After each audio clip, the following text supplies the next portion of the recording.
You're listening to the Pillaging Podcast, proud member of the Crow's Nest Podcast Network, companion podcast to PJ4F.com, the #1 podcast in Raider Nation. Tune in every week wherever podcasts are found. Call in and leave a message to be played on air at 408-909-PJFF. This episode brought to you by DC4L Custom Tees. Check them out at DC4LCustomTees.com. It's time to pillage another podcast. I'm your host, Kenny Stapler. Che, got that celebration chela. Oh, you already know we got the celebration chelas, bro. And this chela is sponsored by your boy, Bobby Wasabi. Our boy, Bobby Wasabi, doesn't let us down, dog. Coming through in the clutch. Bobby came over on Friday. He's always coming through with the chelas, and he brought something new, something we haven't seen before. He brought this Discretion Brewing Shimmer Pills. See the bottle right there? I don't know if you guys can see the label. It's a little bright in here. There you go. And it is shimmering. It is a nice golden color. Yeah. It's nice. It's real nice, man. It's malty. There's a little crispness to it. Got a little bitter ends on it. It's good, man. It's refreshing, bro. It is. It's a Santa Cruz brew through and through. You could definitely drink this on the beach. After a nice day out there in the sun. This beer blends in with the background, dog. Look how beautiful it is. Out there having fun. Look at that, man. In the warm California sun. There you go. Boardwalk. That's a local commercial. Man. If you don't live out here, you don't get that. I hope all of Raider Nation is celebrating with an endless amount of chelas tonight, dog. Yeah. All night long. Better go and get it on. Call into work tomorrow morning, folks. It is over. Celebration Monday has officially begun. It is currently 7 p.m. on the West Coast on Sunday. Yeah, goddamn right. But we have already started right here at the Pillaging Podcast. Oh, you know. Make sure you follow us on Twitter at Pillaging Pod, at Kenny Stapler, at Che_PJ, the number 4F, at KaneMT6. And, of course, follow the whole gang at CNPodNet. Merchandise, obviously, OneNationFanwear.com. Free shipping when you enter PJ4F at checkout. Check out what Johnny's doing out there, and he's got some new stuff rolling down very soon. Like I've said before, all of his gear, this isn't drop shipping. These are vendors he works out contracts with on his own, hand-selected garments, the finest threads that you're going to find in streetwear right now. So definitely check out One Nation Fanwear and DC4L Custom Tees, as always. Excuse me, Dan doing big work over there. This beer's giving me the burps too, bro. It's up inside me. That's how you bro. know it's good. That's how you know it's good. It's in the chest plate right now. We're still on this big roadie, but when we get back in town, make sure you check out the Tailgate Show, exclusive to YouTube, right there on our YouTube channel, youtube.com/The Pillaging Podcast. That's right. Tonight's show, we're going to give you some quick hits from the game, recap the entire game. We're going to take you through that. Of course, our facts segment will be breaking out all the numbers that are important to you in this win. There we go. And then Kane's MVP, trash can player, and more. And last but definitely not least, your calls and the phone lines are booked solid right now. Mm-hmm. Solid. I don't know if we'll get any live calls this week. You guys are very excited, so we're excited to listen to that stuff. I'm so excited. These international games, man, we finally broke through. I do have a suggestion for the NFL. It's that time of year. I just think that an NFL game in Germany during Oktoberfest. I like how you think, dog. Tell me if I'm wrong. No, you're not wrong. I'm not going to tell you that. You're absolutely right. Tell me if I'm right. Oktoberfest. Let's do it. Come on, NFL. Make it happen. Goddamn right. You're goddamn right. The Raiders pillaged the Chicago Bears on foreign soil, running roughshod over the Bears' vaunted defense and sealing the 24-21 victory with 169 yards on the ground. The Raiders broke out to an early 17-point lead led by Josh Jacobs and a crisp conservative offense under the helm of a calm and collected number 4. That's right. Derek Carr looked pretty good today. Look real good. Real good. Modest stat line, spread the ball around very well. It's all right, man. Josh Jacobs getting it done. That's it. Safe to say we won the trade for today. Oh, absolutely. For today. Absolutely. The Raiders won that trade. Yep. We're going to get into the numbers in a bit. There we go. But I had to say it. There we go.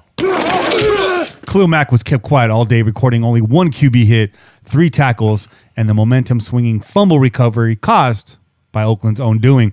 The only sack Khalil Mack recorded on the day were DEEZ NUTZ. Facts. Those are facts. Fact. Not to get ahead of ourselves. This is still quick hits.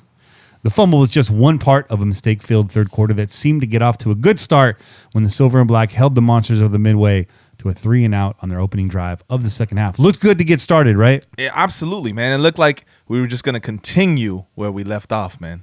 And that was beautiful. That was a beautiful thing to see. This defense go in there, shut it down, get that offense back out there, and let them run that ball right down that defense's throats. When the sideline reporter came out after half and said, this was a really excited locker room for the Raiders during halftime, I was like, oh, shit. Here we go, celebrating too early. I didn't hear her say that, but to me, I hear like this was a really excited group. I imagine that the Raiders were dropping a whole lot of F-bombs and your mother's and your mother was dropped for sure. They were excited, man. They should have been excited. But I don't think by any means they were kind of like, oh yeah, we got this one in the bag. They came out hungry again in the second half, man. That defense came out and they were like, yo, we're the underdogs here. Nobody thinks this defense is worth anything. Nobody thinks we got any pass rushers. Nobody believes in this team at all. And they showed a little different out there. Yeah. Showed a little different out there. No wide receivers going into the game. Right. Sometimes these things force you to be just a little extra creative. Yeah. And get your back up a little bit. It seemed to work out for the Raiders and Raider Nation today. Sherrick McManis' goal line peanut punch was a blow to the gut of Raider Nation, forcing a Trevor Davis fumble just when it looked as if Oakland was about to post another 7 points on the scoreboard. I know myself and the rest of you were like, God damn. Yeah. Yeah. Absolutely. You thought, oh, he got in, play was dead, ball crossed the line. Then you saw the replay and you were like, oh, shit. No, I saw the ball bouncing around and I was like, damn. Like, really? This is what's going on? And the first thing that came out was like, run the damn ball. Mm-hmm. Just give the ball to the guy that's been killing him the whole time. Yeah. Just give it to him. Yeah. It's first and goal. Right. Just give him the ball. Shit, man. Hey. Raider Nation let out a collective yell when questionable Mo Hurst sack negated a would-be interception by American Ninja Worley. It was not a questionable sack. Questionable roughing the passer call, I should say. Yeah, that was bullshit, dog. Yeah, I mean, come on, man. Hurst noticeably twisting his body midair so he wouldn't come down on the quarterback. It was like a perfect takedown in wrestling, bro. Like it was one shoulder on him. He's got his weight this way. He's got him leading. He's leading him down to the ground. Like, what else does the NFL want, bro? What else does the NFL want? I know what they want. They want to penalize the Raiders for every little fucking thing. That's what they want to do. You goddamn right. Yeah. Yeah. I mean, I didn't see anything wrong there. Hurst launches mid throw, gets his arm around Chase, turns midair so it doesn't come down on him. Did everything he needed to do with a moment's notice, quick reaction time.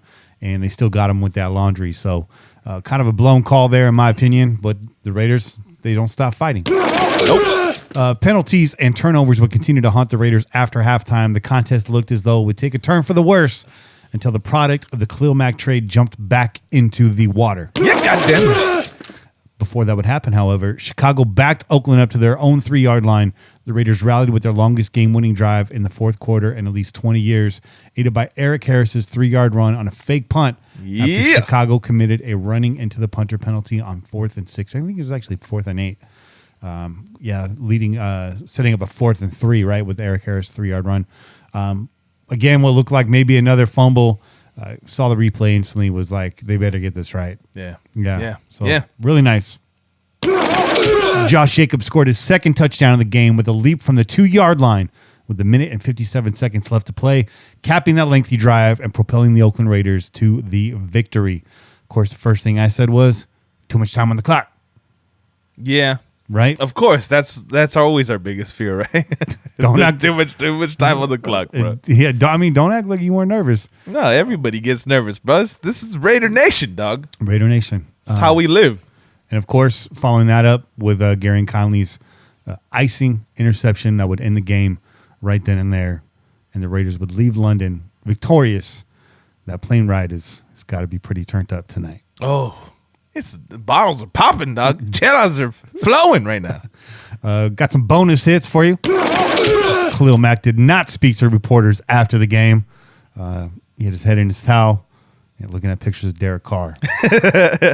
He was that Wolverine meme. Yeah. Said that image. Derek Carr's is Jean Grey. I miss you. I miss you. He hit him with that Aaron Hall, dog. Oh, and the only sack Mac got was DEEZ NUTZ. Still. Stay tuned for more updates. Bonus hit.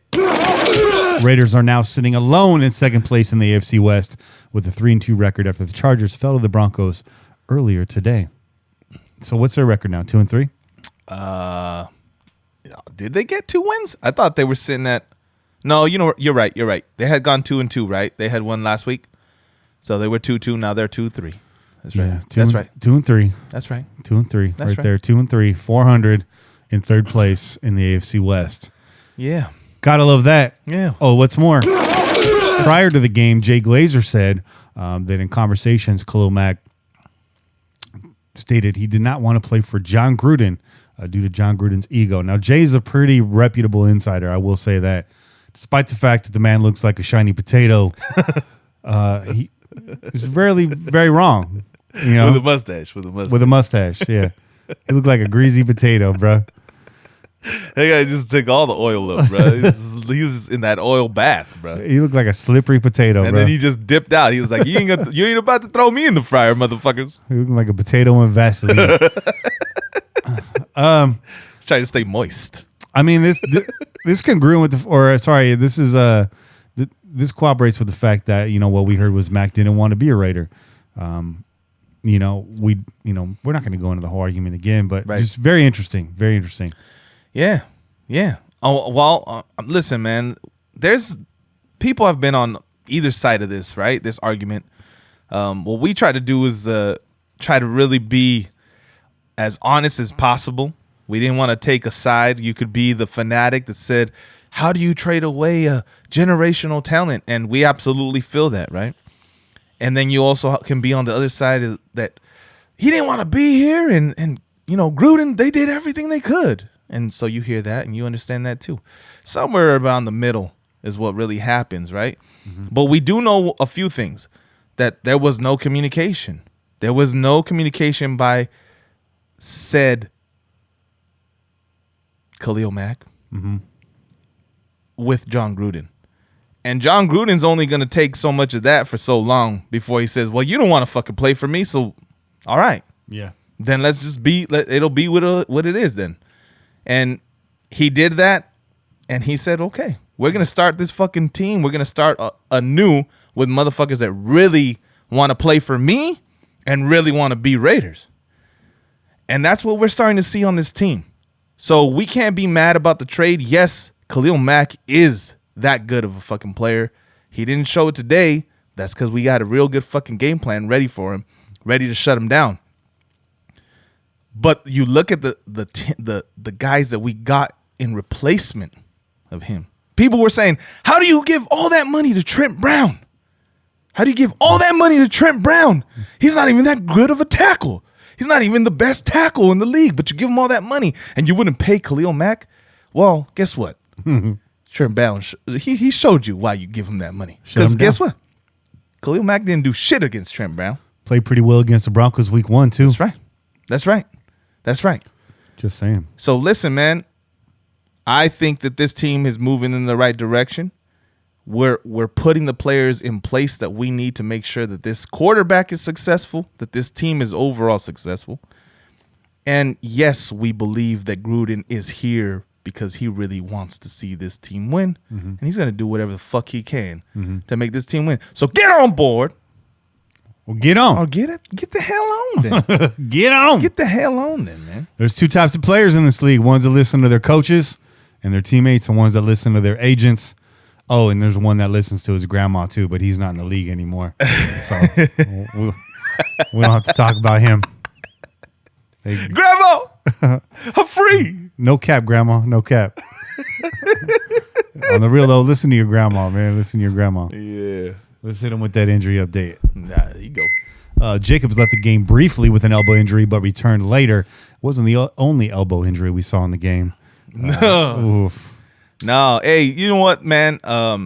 The injury that changed that game was Hicks going out early, because we know how big of a impact he has on the inside of that line, especially against the run. Mm-hmm. When Hicks went out with what looked to be a dislocated elbow, if not worse. That elbow looked like a grape stem, bro. Bro, it was not pretty. It was not pretty on that replay. You just see like the joint kind of, it did not look good. Muscle was not where it was supposed to be. Yeah. And then he just laid on the ground and was just kind of telling the guy like, nope, I'm not about to get up right now. Call somebody. Yeah. You don't like to see that, right? You don't like to see somebody get injured. It worked in our benefit for sure. But I hope that dude is able to come back because he's a great player, man. He's a great player. And then furthermore, Arden Key went out late in the game. Looked like it could have been an ankle injury or a leg injury of some sort. I couldn't quite tell what it was. Yeah. As far as I know, no details have come out yet. By the time most of you that have listened to this will probably get some clarity on that. Right. But he didn't look terrible going off the side. So, 2 weeks to rest up. Hopefully Arden Key is doing well. Hasn't really produced as far as the sack column, but he does look fast and does look strong this year. And his rush is causing some chaos and commotion and freeing up defenders on the line to do what they got to do. So. Well, the biggest impact that he's having is when he comes in tandem with Max Crosby on that side, on that right side, and they got the two speed rushers. They got Key going inside. They got Max going on the outside, and you can see that they're not prepared for the speed that those guys bring. Mm-hmm. It didn't work all the time, but it's putting enough pressure on that offensive line that we got some shit done today, man. Mm-hmm. To the tune of what? 4 sacks? 4 sacks. That's right, baby. That's right. That's right. That's a fact. That's a fact. Fact. Yeah, Silver and Black Facts brought to you by me. The Raiders outgained the Bears 208-44 in the first half, had 14 first downs compared to 2 for Chicago, and led the game 17-0 to match the team's biggest lead at any point since Gruden returned as a coach last year. That's right. Furthermore, went on to win the game with 25 first downs. That's right. 25 first downs. Fact. Max Crosby, Benson Mayowa, and Maurice Hurst all came up with sacks the first time Oakland had 3 in the opening half since guess who? Max's final season with the team in 2017. Hurst added another on the final play of the game, bringing, as Chase said, the team's total to 4 sacks on the day. Sack. And as your boy Bobby Wasabi said, Mo Hurst. Mo Hurst was getting in the dome. On the other side of things, Carr was kept clean all day long, only getting hit once and sacked 0.0 times. Fact. Settle. Raiders held the ball for nearly an entire quarter of football more than the Chicago Bears, moving the chains for nearly 35 minutes to the Bears' 25 all game. Huge.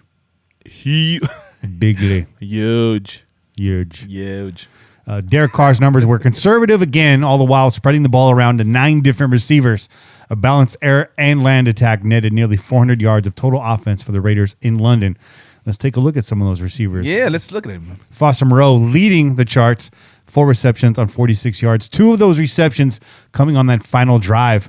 One to extend the chains and one at the very end there to get him a first down down on the goal line. So Moreau definitely doing big work. Trevor Davis, 4 catches, 42 yards. Darren Waller, 4 catches, 39 yards. Carrier, 2 for 22. Josh Jacobs got involved like we said he needed to. 3 for 20. DeAndre Washington, 3 for 19.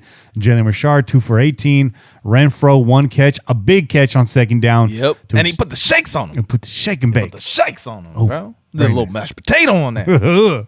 A mashed potato. I can do the twist. Keelan Doss, last but not least. That's right, your Alameda boy. 2 receptions for 11 yards. There you go. Team total 25 receptions for 229 yards, a 9.2 average, 23 the longest of the game, 32 total targets. Not too shabby. Yeah.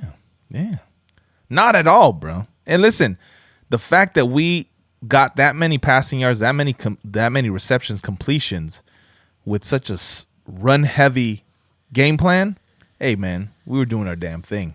They were doing a great job out there, man. We told you they were going to dink and dunk you to death. You were going to be happy with that this week. You were going to live with that this week. Kenny told you about the paper cuts. Paper cuts, 1,000 paper cuts. All about the paper cuts. So.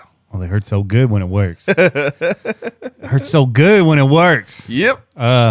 We said we were going to live with that. What else did we tell you? Got to get Derek Carr out of the pocket. We saw a couple bootlegs today. That's right. Worked very nice. Got away from the pass rush. What else did we tell you? Hit those flat passes. Yeah. Hit those little wheel routes coming out the back. Those little swing routes. Did we do that? Absolutely. We did that. Pass in to the pressure. Get behind. Get behind me. Get behind me. Yeah. Yeah. Everything we told you they needed to do today, they did today with effectiveness, even as far as negating this Chicago pass rush, which we put on the list, but also written off as maybe nearly impossible. But they got a way to get it done. When you got guys like Waller and Moreau staying in the block, which you pointed out, you got a guy like Josh Jacobs that can chip, a guy like Rashard that can chip. Hell, you got a guy like Alec Ingold that just teed off today. Yep. Alec Ingold is like the sixth offensive lineman on this team. He is, though. And he gets to have a running start. Yeah. Which is awesome. He's coming full speed. Did you see him pick up the pass rusher off of Trent Brown? Yes, I did. He's like, I got it from here, dog. I got you. Don't you worry. I got your back, though. Richie Incognito blasting a few heads out there, too. Yeah. He drew some laundry. We'll talk about that with Kane. I know he wants to speak on that. But, man, that was your game in a nutshell. Some of the good, some of the bad. We talked about a lot of the good. What was some of the bad today? Well, I mean, the obvious one is the turnover, right? Mm-hmm. And, we heard Derek Carr talk about it a little bit in the presser, that there might have been a miscue. He didn't want to necessarily allude to who's to blame. Possible that Jacobs thought the play was to the opposite side, or maybe he thought it was completely different play. Mm-hmm. But I put blame on Carr for that too, because a part of you's got to say, well, wait a minute, this play's all screwed up. Let me just eat this fucking ball right now instead of fucking just trying to throw it out there anyways. So that changed the momentum of the game, because like you said, we came out in that second half, shut the Bears down, and we were ready to get rolling again. The first play that we ran on offense was 5-yard run, and we already knew that the Bears defense was gassed. All we had to do was keep putting that man boob all up on them, dog.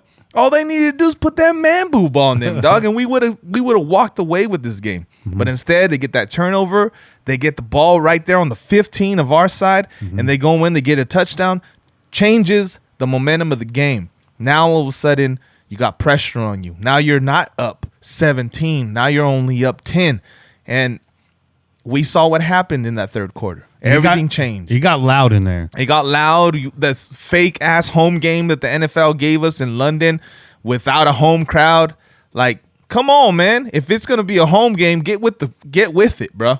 You better represent us, and you better fucking do what it is that a home crowd does. If you can't provide that for us, NFL, then don't be scheduling my home games in other fucking countries. Because this is some bullshit. That home game should have been in Oakland, especially during the last season that we will be here. That should have been here. Guess what?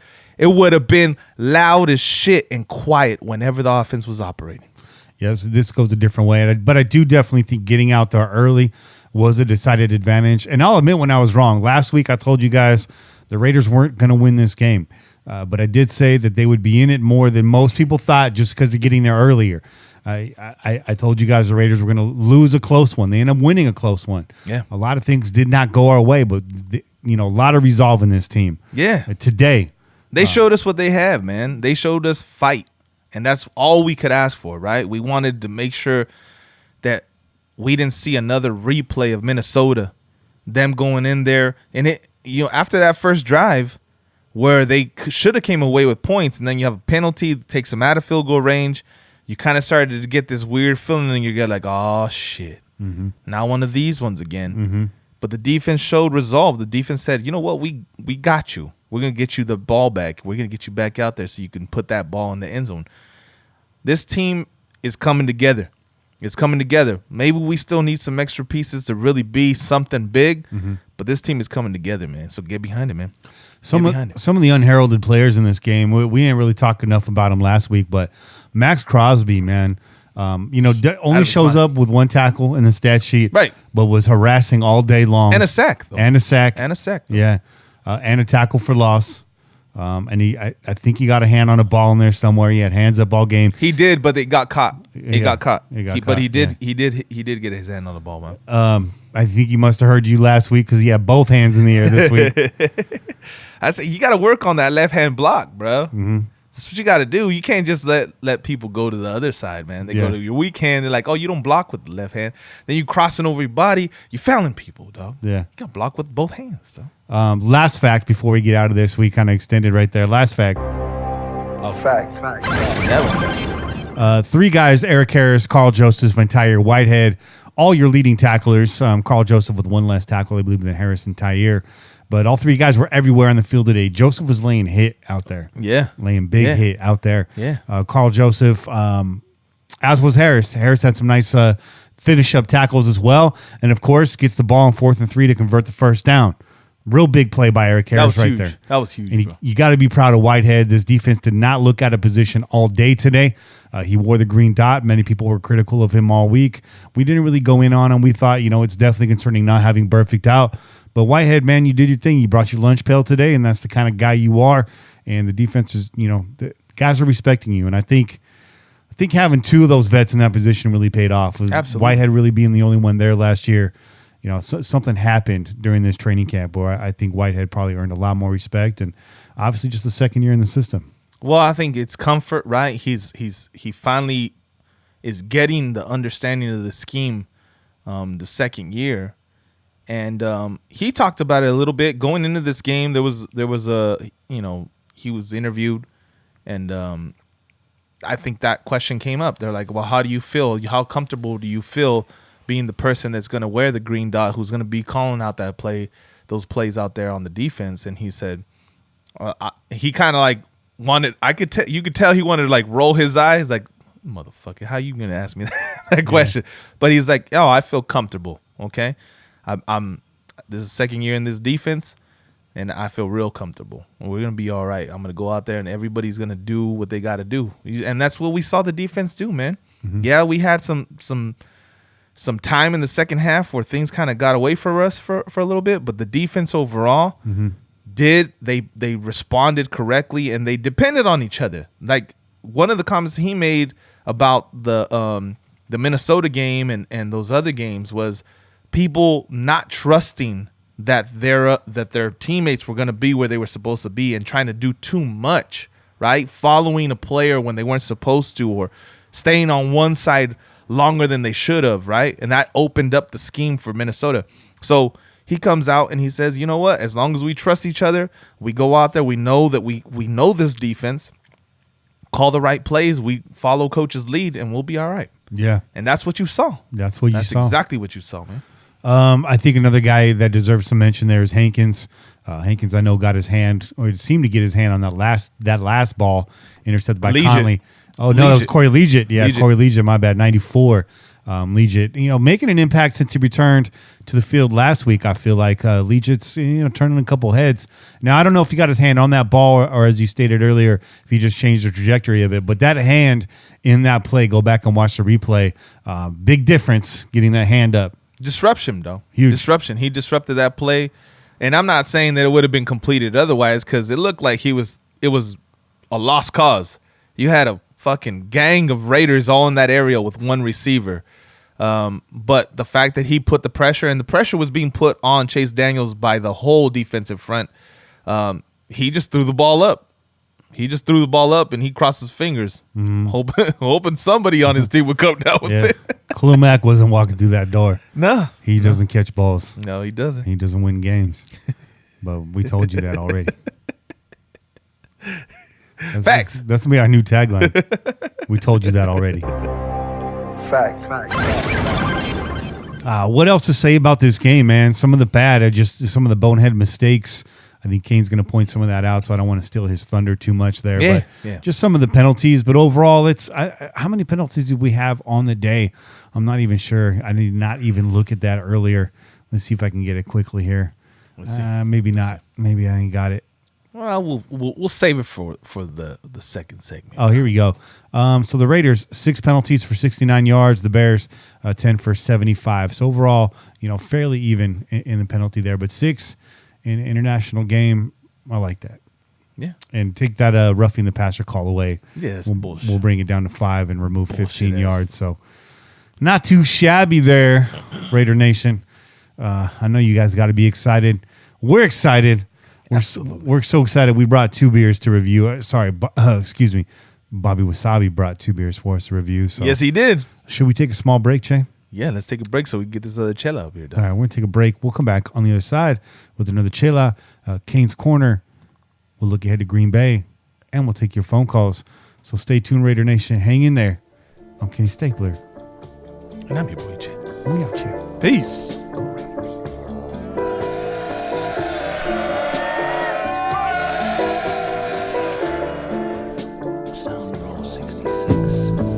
At the end of a hard week, it's great to sit down, take some time off, crack a chela, watch some football, watch some Raiders football. Game-winning TDs, 2-minute drives, comeback victories, shutting down your former All-Pro defensive star.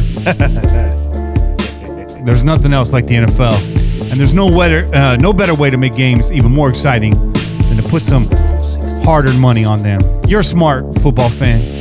You're a sports fan that knows all. Hell, you're a member of Raider Nation. There's nothing that gets by you. Is it really a gamble when you know the game that well? Do the smart thing. Go to mybookie.ag. No one gives you more ways to win than they do. MyBookie's got the fastest payouts, better lines than any other sports book. Don't forget, where you're betting is just as important as who you're betting on. And mybookie.ag is the best in the business. It's where I play. It's where Che plays. It's where Kane runs it. And you should too. Look, if you took the Raiders and the 6.5 points this week, you made money. If you took the Denver Broncos and 7 points, you're happy. If you got 6 points and you bet Minnesota this week, they clowned New York and gave you a 24-point cushion while doing so. You're flush. The wife is off your back. Who's got it better than you, doggy? Nobody. Because you betted with mybookie.ag. I wouldn't be telling you guys to bet with them if I didn't think that they were best. Great website. Again, the quickest lines out there, quickest payouts. Get on there early. You still got Monday Night Football to bet if you're watching this live right now. This is true. And if you're hearing this maybe a little late, hey, lines are already open for next week, so get on there. mybookie.ag. You're the kind of guy that likes to bet a little and win a lot. Try a parlay. If all your picks come through, you will multiply your winnings. No matter how you bet, the NFL season is the best time of year. Join now and MyBookie will double your first deposit. Use promo code Pillaging to activate this offer. That's promo code, all caps, Pillaging. Visit mybookie.ag today. You play, you win, you get paid money. And we're back on the air. It's fresh. Oh, yeah. It's live and direct. Oh, yeah. It's Kenny and Che. You goddamn right. And it's part deux of our Chela segment. It's a win, which means double chelas. Absolutely. Dobles. You got to get the double chelas for the W. Cheers to that, brother. We got this beautiful Uncle Dave's IPA that our boy Bobby Wasabi brought for us yet again, sponsored the second chela. This is delicious. It's caramel flavor up front, but it's definitely got that bitterness on the back end. It's like a sweet, bitter day. Yeah. Hey, listen, it's beautiful. Let me give him that label shot right there. It's another Discretion Brewing brew. Beautiful. Look at the color on that one. That's nice, dark. The first one, the pills, was lighter, right? But the color on this one is nice. It's caramel. Yeah, man. There's this like fruity sweetness to it. right? There's those fruity notes on it, but it's an IPA, so you got a little bit of that bitterness on the end, but the bitterness isn't overpowering, right? So we were talking about the first one. We didn't even tell you the percentage on it. The Pills was 5.3 with 31 IBUs. So that's the reason why we had a little bit of that bitterness on the end of that beer. And this one is 6.5. You know, not too shabby. It's not too strong. It's not gonna like knock you out right away. But you drink a few of these, it'll get the job done. Mm-hmm. But it has 52 IBUs. But I'm not even really tasting it. Your boy Kenny said he can feel it a little bit more, but I don't even get the bitterness that strong because of the sweetness of the beer. That fruity flavor. That's kind of masking the bitterness on this one. I like it, man. It's delicious, dog. This is really good. Never even had this one before, so this is one I gotta be looking out for. Shout out to Bobby, man. He came through on Friday. We had a little boy Bobby knows, man. We had a little session. It was really nice. Came bearing gifts as always. Just got a message from Kane. Said he was on the shitter. Hey, don't miss kickoff trying to pinch one out, dude. Hey, and you already know, man. There's nothing that's secret on this show. Nah. If your boy says he's pinching one off, you best believe you guys are gonna know about it first. Yeah. Breaking news right here. Breaking. I don't have that news sound effect from the Crow's Nest, but I should. So we're gonna bring Kane on right now. He said said maybe the YouTube connection is not too hot. So I apologize for any technical difficulties. Yes. Not seeing any complaints in the chat, but those things are out of our hands. We just got to roll with it.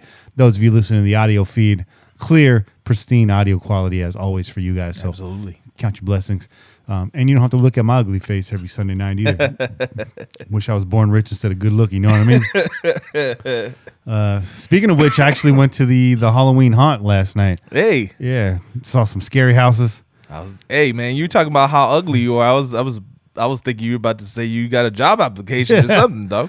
You know, they actually send me the application every year to be an actor out there at Great America. Do they know shit? I'm on the for real. Yeah. That's what's up. Who better, man? You love fucking horror flicks. I know. I could see you out there chasing motherfuckers with a chainsaw, dog. I'm just saying. Oh, I'm bound to get the whole thing shut down. Kenny took things too far, okay? He was not going according to protocol, okay? Nobody told him to jump off the second story of that building on top of these people. Come on now. We kept trying to tell him Kenny Stapler Hands is not a real character. Like, he didn't know. He didn't know. He'll come running after you like, watch out now. Yeah, it was dope. We took in 3 haunted houses while we were out there. It was real nice. Took in a couple rides. You might have seen me periscope myself on the vomit blender out there. The Orbit is the name of one of my favorite rides out there. That's the vomit blender? That's what they call it? The thing just spins around. No shit. It spins around and then it gets vertical. Oh, okay. Yeah. Okay. Nobody in my group wanted to ride, but I got on that. I slammed a blood orange cider, which was closer to like a blood orange sour. Okay. It was real good. Slammed one of those and jumped on that thing. As soon as I finished it, they opened the gate and I was on. I was like, let's go. What am I supposed to do? Not go on this? Come on. What am I do about this, man? But listen closely to the Periscope because I don't know. I'm not going to ruin it, but just listen closely to the people around me on the ride. It was pretty funny. I don't want to even repeat it on this show. But yeah, let's get Kane on here, man. He's waiting right now. Yeah, let's do it. Let's do it.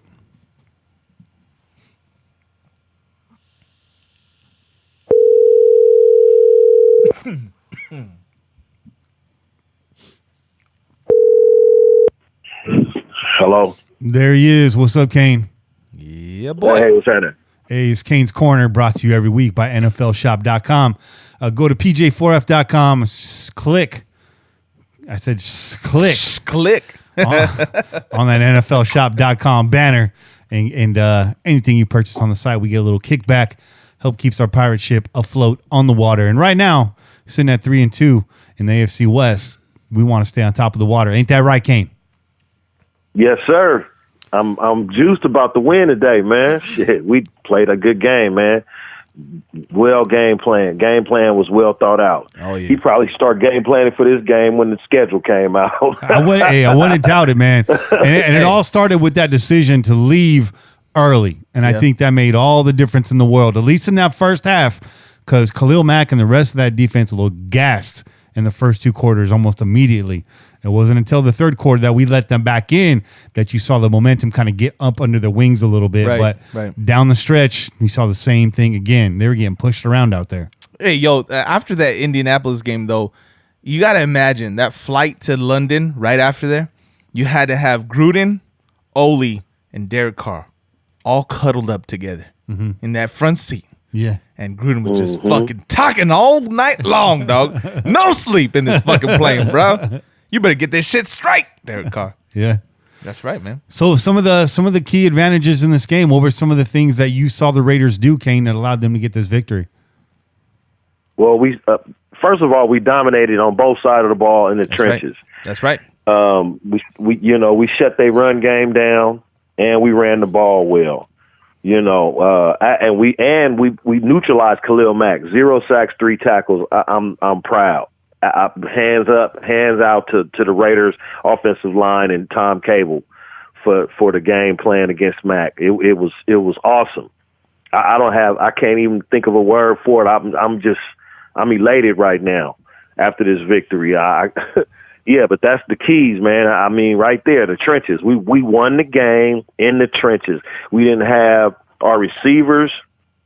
We had young tight ends, a rookie running back. Our offensive line has been pieced together because of injuries.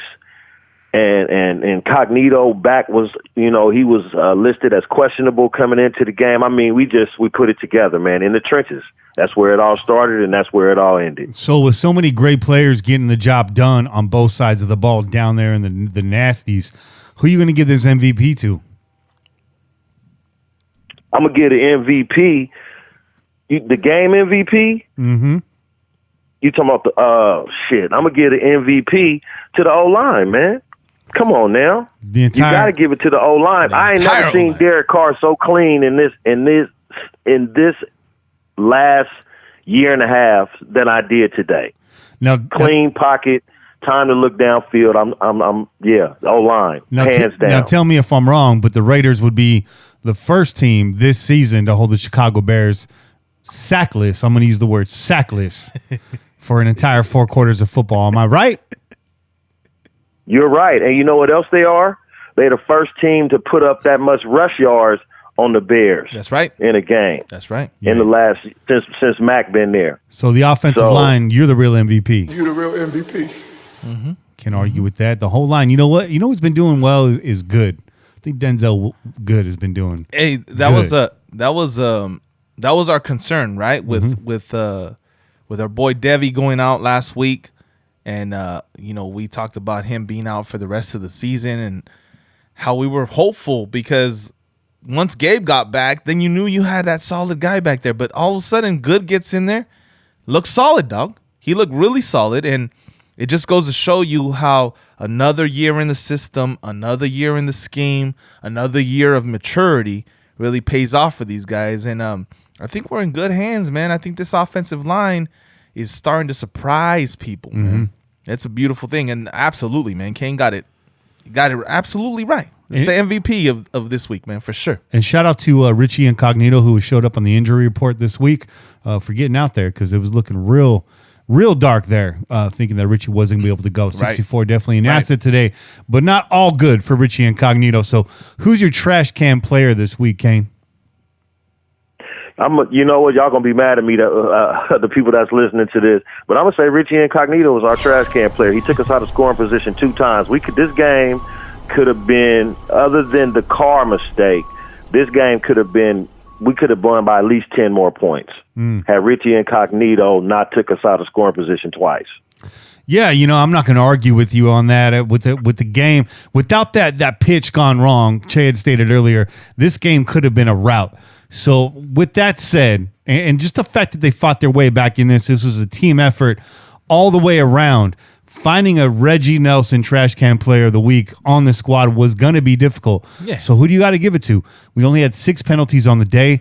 Richie Incognito, responsible for 2 of those, and 2 of those coming with the Raiders in scoring position. So I'm not going to argue with that at all, Kane. Yeah. Not at all. It's fair. I think that's a good pick. And before anybody gets upset about it, just really take time to consider that. Kane, we're going to be rooting for Richie Incognito next week. You know, we're gonna absolutely. So it's just absolutely. I'm a Richie Incognito fan after seeing him get on the field being listed as questionable all week. Absolutely. So you and I believe he was a big factor in helping neutralize Mack. He's a bully. He's a bully too. Huge. Mack ain't just a bully by itself. We got some bullies over here too, and we showed that today in them trenches, where it all starts and begins. Yeah, and ended today. And the interior of that Bears defensive line, no slouch either. So Richie Incognito did his work, but we had to give it to somebody. So unfortunately, Richie, we'll give it to you. And if you hear this and you get angry, good. We like it when you're angry. Facts. Those are facts, though. So early in the, Hey, we got to give a game ball to I didn't mean to cut you off, Kenny. Real quick, I want to give a game ball to Tom Cable. We've been knocking this man since he got hired. You know what I'm saying? We've been saying all the line and shit because of Tom Cable. Go back and look at Seattle, blah, blah, blah, blah, blah. We've been hearing that since the man got hired. Today, let's give him a game ball and say, congratulations, Tom Cable, for pulling us through this game today. And I'd put that out there earlier today. I was asking, Raider Nation after the game, are people coming around on Tom Cable now? Has he redeemed himself? A yes, a no, still too early to tell. Right. Responses were pretty much split between A and C. A lot of people said yes. I think it was like 50%. Somewhere around 40% said still too early. But, you see in this line in their second year, some of these newer guys, but the newer guys being vets that can plug in. Tom Cable's definitely got type of guys he wants. Trent Brown's a big guy, but he can move around. We're seeing now Colton Miller's footwork is the real deal when he's not dealing with an ankle injury. We already know Rodney Hudson can do anything you ask him to do, and Richie Incognito ain't going to listen to you. He's just going to smash people in the fucking mouth. And you'll see what happens when Gabe Jackson comes back. So I can't wait for that, though. Tom Cable mixed now with these new wrinkles with Ole and Gruden mixing in power and mixing in some cutbacks, the zone plus the power blocking scheme. It's all working together. The Raiders did a great job mixing it up today, running outside, running inside, hitting the flats, hitting the swing routes, hitting the middle of the field, not getting too greedy, but taking everything this defense was going to give them and running right into the strength of the defense and passing right into the pass rush. Everything you need to do to counteract a tenacious defense, which is what we did today. You're absolutely right, Kane. The game planning was top notch. And this death by 1,000 paper cuts thing, it doesn't seem too bad when it all works out. Yeah. Yep. So we've been critical through 4 weeks. We were very critical of numerous players on this team, Kane. Who's breathing easier after this game on the Oakland Raiders? Who's breathing easier? I'm going to say Jon Gruden is breathing a lot easier today because we took the Bears pick and beat them with it, and they running game sucked. Mm-hmm. So I'm going to say Jon Gruden today, you breathing a whole lot easier, my brother. Raider Nation looked at that trade today and said, God damn, boy, Jacobs, you came through. Mack, where was you at? Yeah. There you go right there. Josh Jacobs, 26 rushes, 123 yards on the ground. I think he finished somewhere around 143 total yards on the day. 2 touchdowns. 2 touchdowns. Khalil Mack, you already read off his stat line. We'll keep saying it. 3 tackles, 0 fumbles, 1 fumble recovery caused by ourselves, and 1 quarterback hit. Very minimal considering what we heard Khalil Mack was going to do. So today, and if maybe not just for today only, the Raiders definitely won that trade. But you're right. Jon Gruden, a lot riding on this game. Obviously, the Khalil Mack trade and all the comments surrounding that, going into it, coming out of it, that's on the line. Jon Gruden getting condemned for his conservative play calling. Well, that worked out just fine for him today. So a lot of things basically got Jon off the metaphorical hot seat. I won't say he's on a real hot seat, but we were all lighting his ass up a little bit. And Paul Guenther as well. Yeah. Defense played really well today. Tyre Whitehead was a big part of that, but the twists, the stunts, the weak side blitzes, the speed packages, did a great job, PG, mixing everything up today. You look at the offense, you look at the defense, the offense is anemic right now. Bleeding players, bleeding wide receivers, patching together the offensive line when we have to. And Paul Guenther's defense, hanging in there. So a big credit to Guenther and his staff on that side of the ball as well. And special teams getting it done, too, when they could. We saw Renfro in there for a punt return. Yeah, you had to get them sure hands in there, though. It's going to be interesting to see if that was just for this week. But think about it though. If we had lost this game today, and Khalil Mack had 3 sacks and a forced fumble, and a recovered fumble, Jon Gruden wouldn't have been the favorite of the fan base today. You know what I'm saying? So, no. I mean, yeah, we got to give shout out to all those people, the whole Raider coaching staff. But at the top of that list, sitting up there by himself, because if we lose, that's where he would be. He got to be the one that's breathing the easiest. Yeah, you came absolutely. in here, you traded the best player, Hall of Fame player, been hearing about it since you've been here. It didn't go well last year, 4-12. You know, we going into this game, Max talking shit now. He don't like this. He didn't want to be here, this, that, whatever the case may be. We hear the rumors, whatever. Jon Gruden just calmly and collectively game planned this motherfucker out of the game and then went out and won it. So who's breathing a breath of fresh air in that Raider locker room today? Most of all, it's Jon Gruden. Big John. And I will say this, it's kind of a weird situation to be in. You know, Josh Jacobs definitely wins the day over Khalil Mack, but it doesn't end the argument, right? It's definitely a tick in our column. But if Khalil Mack tees off today, that's the last bullet in the gun. That's a nail in the coffin on that debate. We lose this game horribly and Khalil Mack tees off, that's it. The conversation's over as far as most people are concerned. So at least now we buy ourselves a little bit more time and we add a little bit more fuel to our fire in that debate. So I like that. I like that take a lot, Kane. Absolutely. Looking ahead now to Green Bay. Now, obviously, Oakland's got a week off. We got a bye week. We saw what we can do to the Denver Broncos, now a much lesser team, had the whole offseason to prepare. I think there's a lot of truth to what you said in John game planning this game way ahead of time against Khalil Mack and the Bears. I do believe that. What does this bye week do for us in terms of prepping for Green Bay, a team that won today based off of, Dak Prescott throwing 3 picks? Look at this quarterback. Every time it makes me laugh.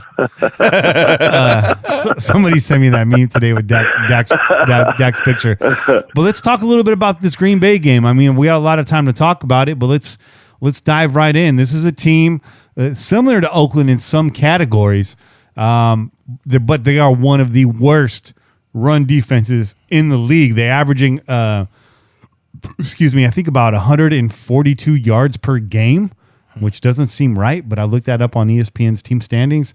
Green Bay give it up the Nappy dugout on the ground.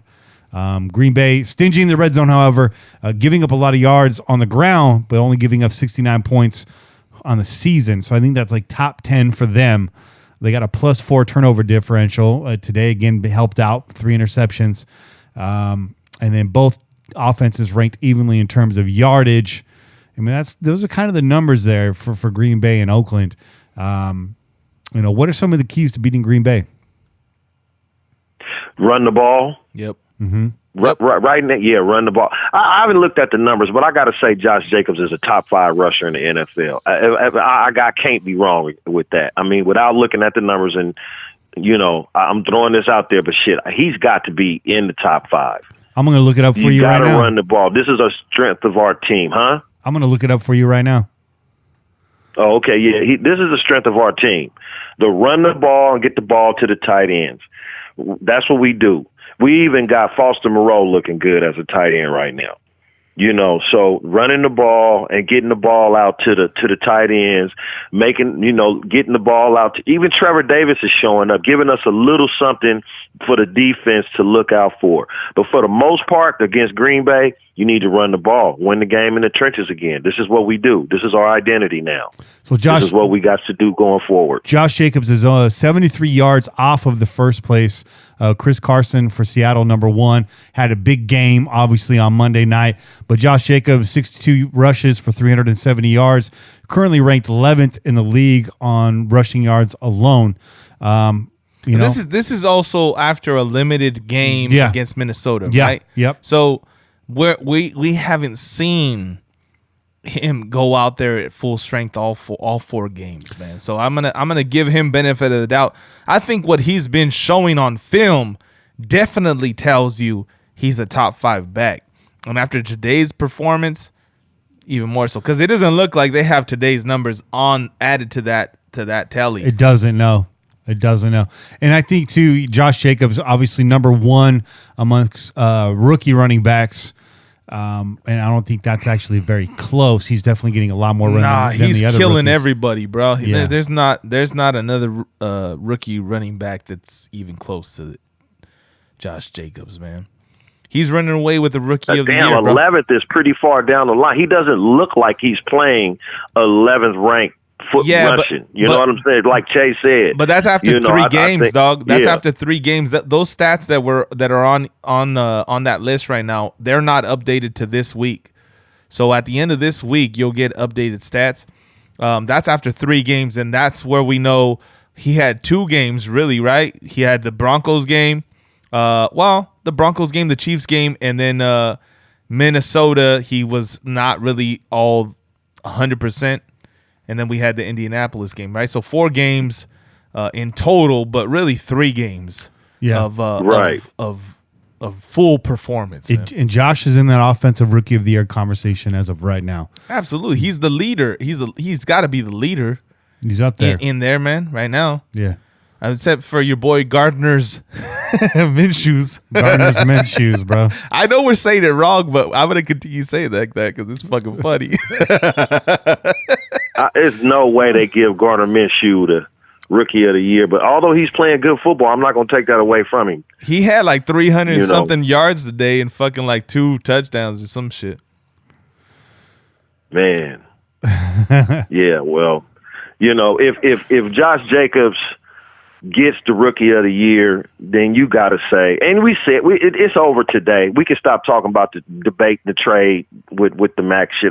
We won, we outright. If he gets the rookie of the year, it's a wrap. We shouldn't even have to discuss this anymore. But with the win today, the way we shut this team out, and with the way we played today, we didn't hear Mac's name, we didn't hear number 52 called at all. We won the trade, man. This dude rushed through the best defense in the NFL, rushed for over 100 yards in the first half.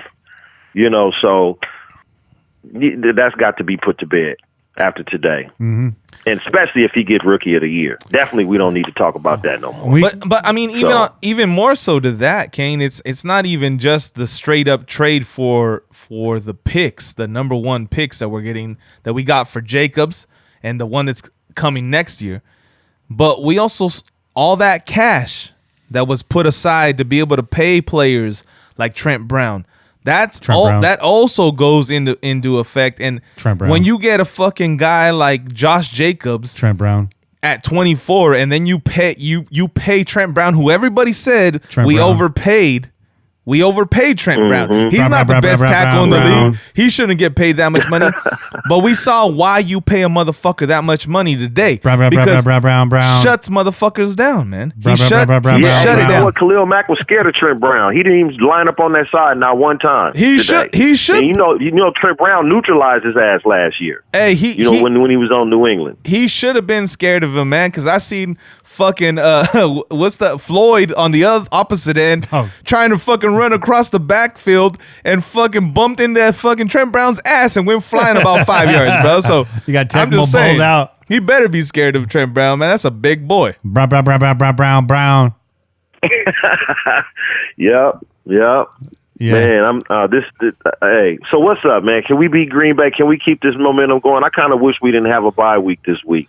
All right. I wish we could just, I agree. If it wasn't in London, especially if it wasn't in London. Hey, look at the upside though. We got 2 weeks of planning for these guys.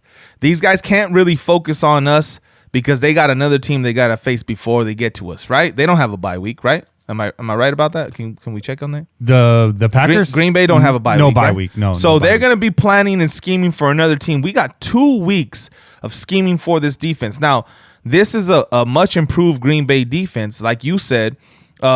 Even though they're giving up the run, they're really solid against the pass, and they brought they signed 2 edge rushers to help out their cause. So we got to go out with the same game plan that we have for the Bears. We got to make sure that we shore up the ends and we don't allow these guys to wreak havoc in the backfield. Run the ball down their throats, even more so now, right? Because the Bears were actually a solid run defense. and we ran the ball down their throats. If we have Green Bay who's giving up 140 yards, if that's correct, and allowing two sacks average per game, and there's no reason why we shouldn't run the ball down their throats just the way that we did the Bears, bro. Now, even at his age, Aaron Rodgers can be an elusive quarterback, but that Green Bay offensive line hasn't been right for a little while. I like our defensive line against their O-line. I think the defense can get it done against Aaron Rodgers. I know that sounds crazy, but it's about finishing plays early on defense. Don't let these plays break down. Don't give Aaron Rodgers time to freelance. And I agree with you guys on offense. Keep the ball on the ground. The Green Bay secondary, they're opportunistic. They like to force turnovers. Yeah. Again, just like this Chicago game, y'all hated it week 1. More paper cuts. That's what I want to see. More paper cuts. Keep the passing shallow. Don't get into trouble. Stay ahead of the schedule. Keep the sticks moving. Pound the fucking rock. Yeah. And get in Aaron Rodgers' face. It's the same game plan for Chicago, except we don't have that pass rush coming at us, and we got Gabe Jackson coming back to the fold. So I've been pessimistic, and I've been really not even pessimistic, realistic, sticking to my predictions. But this is where I step out of the box, and I say coming out of the bye week with the momentum, players coming back healthy, and Jon Gruden having the extra time to scheme, as well as Paul Gunther, look for the Raiders to take this game by 10 points in Green Bay and keep this road momentum going. We're Raiders. We're Pirates. We get on the road. We pillage. That's what we do. You hear that? Go over to mybookie.ag and follow Kenny's advice, dog. No, I haven't seen the lines yet because it's 2 weeks away, but I have to imagine they're going to be giving us at least 7 points on the road. Okay. Take the Raiders in that game. Hey. I'm going to say take the Raiders. I ain't mad at that. We will at least cover in that game. Listen, it's the exact same game plan, just like you said. You got to dominate up front on both sides of the ball. Defensive line and offensive line, they got to come out and play exactly the same. Dominate up front. We got to control the time of possession, okay? And we have to win the turnover battle. Today, I don't know that was the case, right? I think we ended up tied up, right? 2-2. Two turnovers and 2 turnovers. So we didn't lose the turnover battle, which was huge for us. But we definitely got to take care of the ball. We cannot have fumbles. We can't have miscues that lead to fucking turnovers and short field advantages for the other team, because Aaron Rodgers is not Chase Daniels, okay? Aaron Rodgers is going to go out there. He's going to put the fucking ball in the end zone, okay? So we got to be even better than we were today on defense. We got to shut him down early. We got to get after him, harass him. And we got to make sure that we win that time of possession, shove that ball down their throats, run the ball behind all that man boob, dog. Put Ronnie Hudson, all that meat. Ronnie Hudson, incognito, Gabe Jackson. Put that taco meat up in your face. Trent Brown, bro. Come on. And the skinniest one of them all is Colton Miller, but get that man boob on him, bro. Get that taco meat up in the air, bro. Shit. Hey, but I'm worried about, what I'm worried about? I'm worried about our DBs, man. What's up with Conley? You know what I'm saying? Like, he could play better than he did today. Absolutely. So I'm and Chase Daniels, like you said, is not Aaron Rodgers. Nope. Aaron Rodgers can light a defense up, yes, he can move the ball unlike Chase Daniels couldn't against us. So I'm a little worried about that passing game of Aaron Rodgers and the Green Bay Packers right now. Like I said, we've been getting lit up in the defensive backfield since week 2. Yeah. Well, so, listen, I don't know where we can't let that go not talked about. No, absolutely. Absolutely. But you know what? I don't know where Devontae Adams is with his injury, because he was out again this week. So this is obviously 2 weeks from now. So I would expect him to be back. And like you said, that passing game, that's a whole different passing game that we're dealing with. This isn't fucking the Bears passing game. This isn't fucking Chase Daniels. This isn't fucking Mitch Trubisky. Okay? This is fucking Aaron Rodgers, the consensus number 1 quarterback in the league. Everybody believes this guy, regardless of titles and all that kind of stuff. Regardless of his of whether or not he has all the Super Bowl rings that Tom Brady does, everybody says this guy's the best quarterback in the league. I'd take Aaron Rodgers on my squad over Tom Brady. Hey, So absolutely. So you gotta be prepared. This guy's a smart motherfucker. He can move. He's got legs. I saw a little bit of that before I came over here. I saw that game, and this offense is different. This is a much more talented offense because of the quarterback that's at helm. So we gotta be at our best, man. We can't have any miscues. We can't have any penalties. And like you said, Conley's got to snap out of it. Now, I don't know. I was talking to Kenny about it before, too, because we were rewatching the highlights and all that. And I just feel like Conley's not himself. Like, that concussion is still kind of affecting his play. Or maybe there's another injury that we're not really aware of, and he's just kind of muscling it out. But we also missing safety help, too. It's a combination of things. But I noticed that he try to do too much, and the safety be out of play a lot of times too. Yeah. I'm just worried about that whole defensive backfield as a whole. Without Abram, you know what I'm saying? I mean, Erik Harris is the man, but I'm seeing the safeties be out of position on some plays. Yeah, too. I saw that too. It's leaving Conley to look like he getting burnt. Yeah, you know what I'm saying? Yeah. Well, and that's why we need the 2 weeks, dog. Right? Because we're gonna go against an elite fucking quarterback, and we need the 2 weeks to scheme against this offense so that these fucking players ain't out of position. There's no excuse. You got 2 weeks to prepare for these guys. You got to be on your fucking P's and Q's and play at your best, man. And don't look now. Especially against Aaron Rodgers. Don't look now, but with 4.5 minutes left in the fourth quarter. This is a 30-second timeout. The Colts are leading the Chiefs right now. Uh-oh. Oh, yeah, I'm watching it, too, while I'm talking to y'all. Yeah, 16-10, man. And they got the ball, and they got the ball. 4-2 after this? And they got the ball. Yeah. Hey, and we beat that Colts team. 4-1. I'm just saying. We just beat them. Hey, taking no credit away from Mahomes, but this year there is a difference in his play. He looks better on the broken plays that are going downfield, but in the short, Patrick Mahomes is off this year. I mean, listen, we saw it against us, bro. The games where his guys could shake loose and the play continues, that's where he beat us. Okay, he beat us all in the all in the second quarter. He beat us on those type of plays, but we were there live, and I saw that motherfucker overthrow people constantly, all game long. He overthrew people, so he is not he's not a superhero, bro. He is a very good, talented quarterback. He's got a lot of skills. He's got a lot of ability. Right now, he's hampered by a fucking ankle. We hope that continues on throughout the season, because if he's not sitting out, he's not really fucking healing, right? If that shit continues, we see him, we catch him looking like this, I feel good about the direction that our team is going in and the direction that this Chiefs team is going in too. But we also know that Hill is coming back. So I hope KJ welcomes him back when he does come back. Oh, nice. They defense still stinks, even though they 4-0. They 4-0 because of Patrick Mahomes. Yeah. So yeah, absolutely. And we see it tonight right here, looking at the Colts Chiefs game. If you can slow Patrick Mahomes down and keep the score low, you can beat this team. So it is what it is. I'm sure John started prepping for that game when we lost. The night we lost, he started. let me just put little chips aside here and there, getting ready for the next time we see him. Yeah. That's how he work in the lab.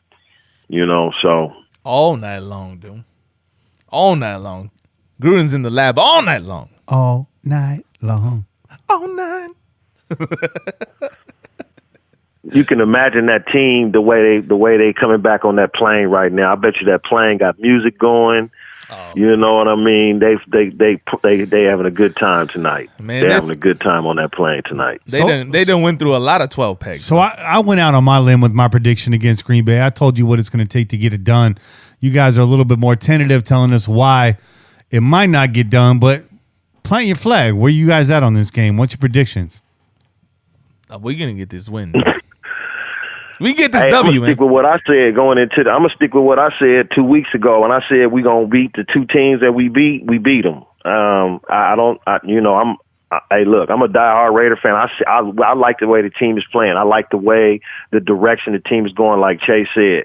But I don't like the defensive backfield, and I don't like the matchup against the defensive backfield with Aaron Rodgers. So I'm gonna have to say, unless we get a good pass rush going and corral Aaron Rodgers, it's going to be a long day, fellas.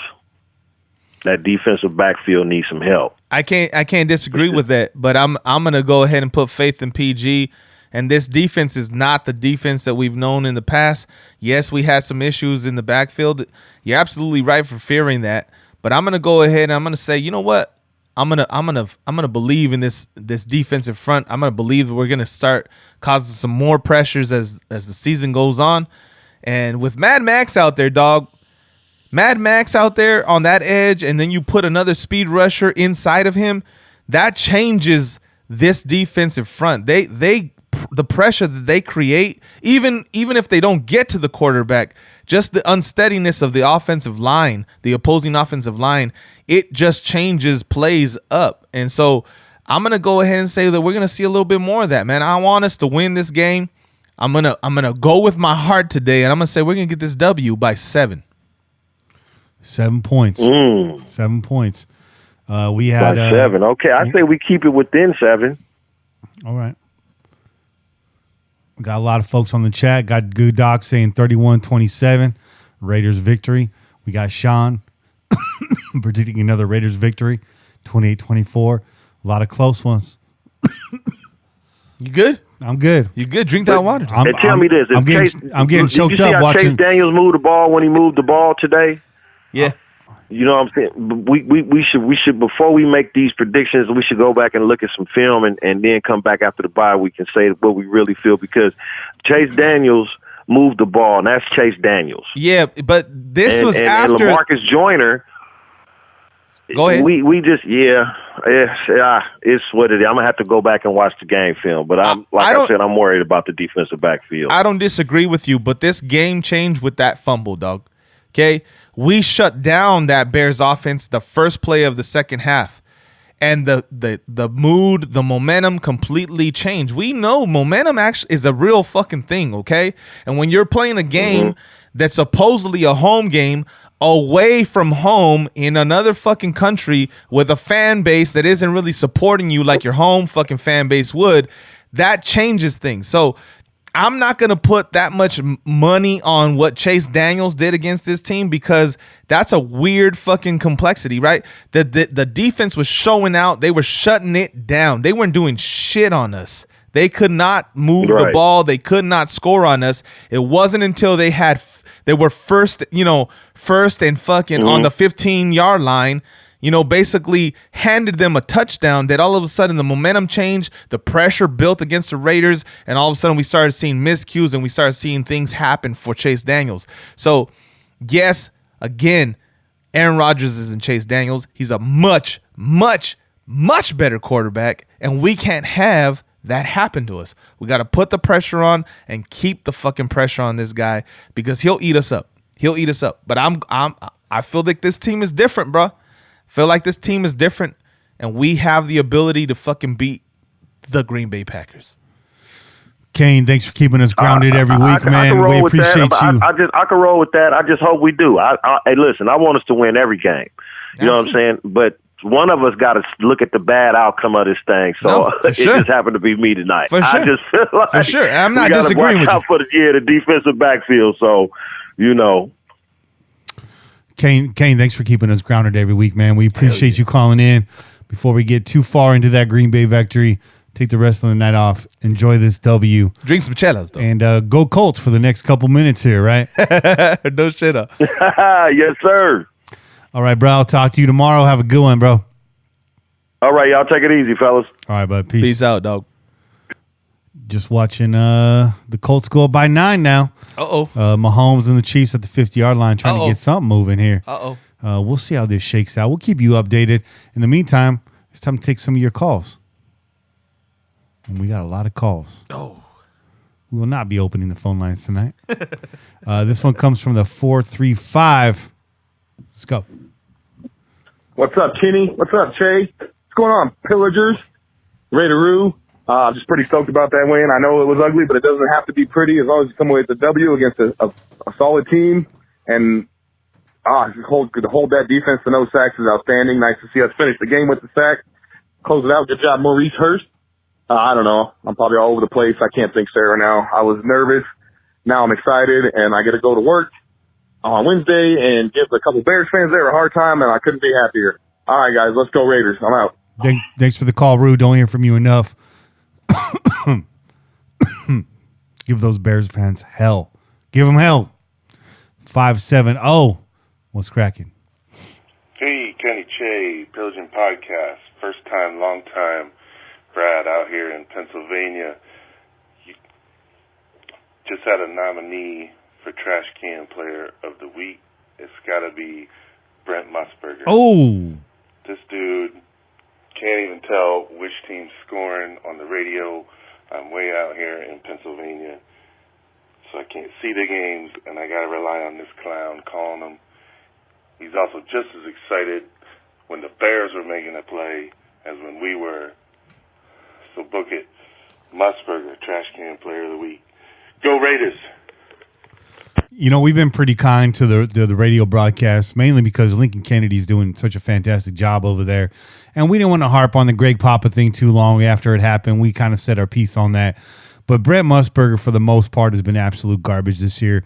I've had a chance to listen to some of these replays. I like to listen to it through Game Pass, which actually brings me, Brad, I think your name's Brad out there in Pennsylvania.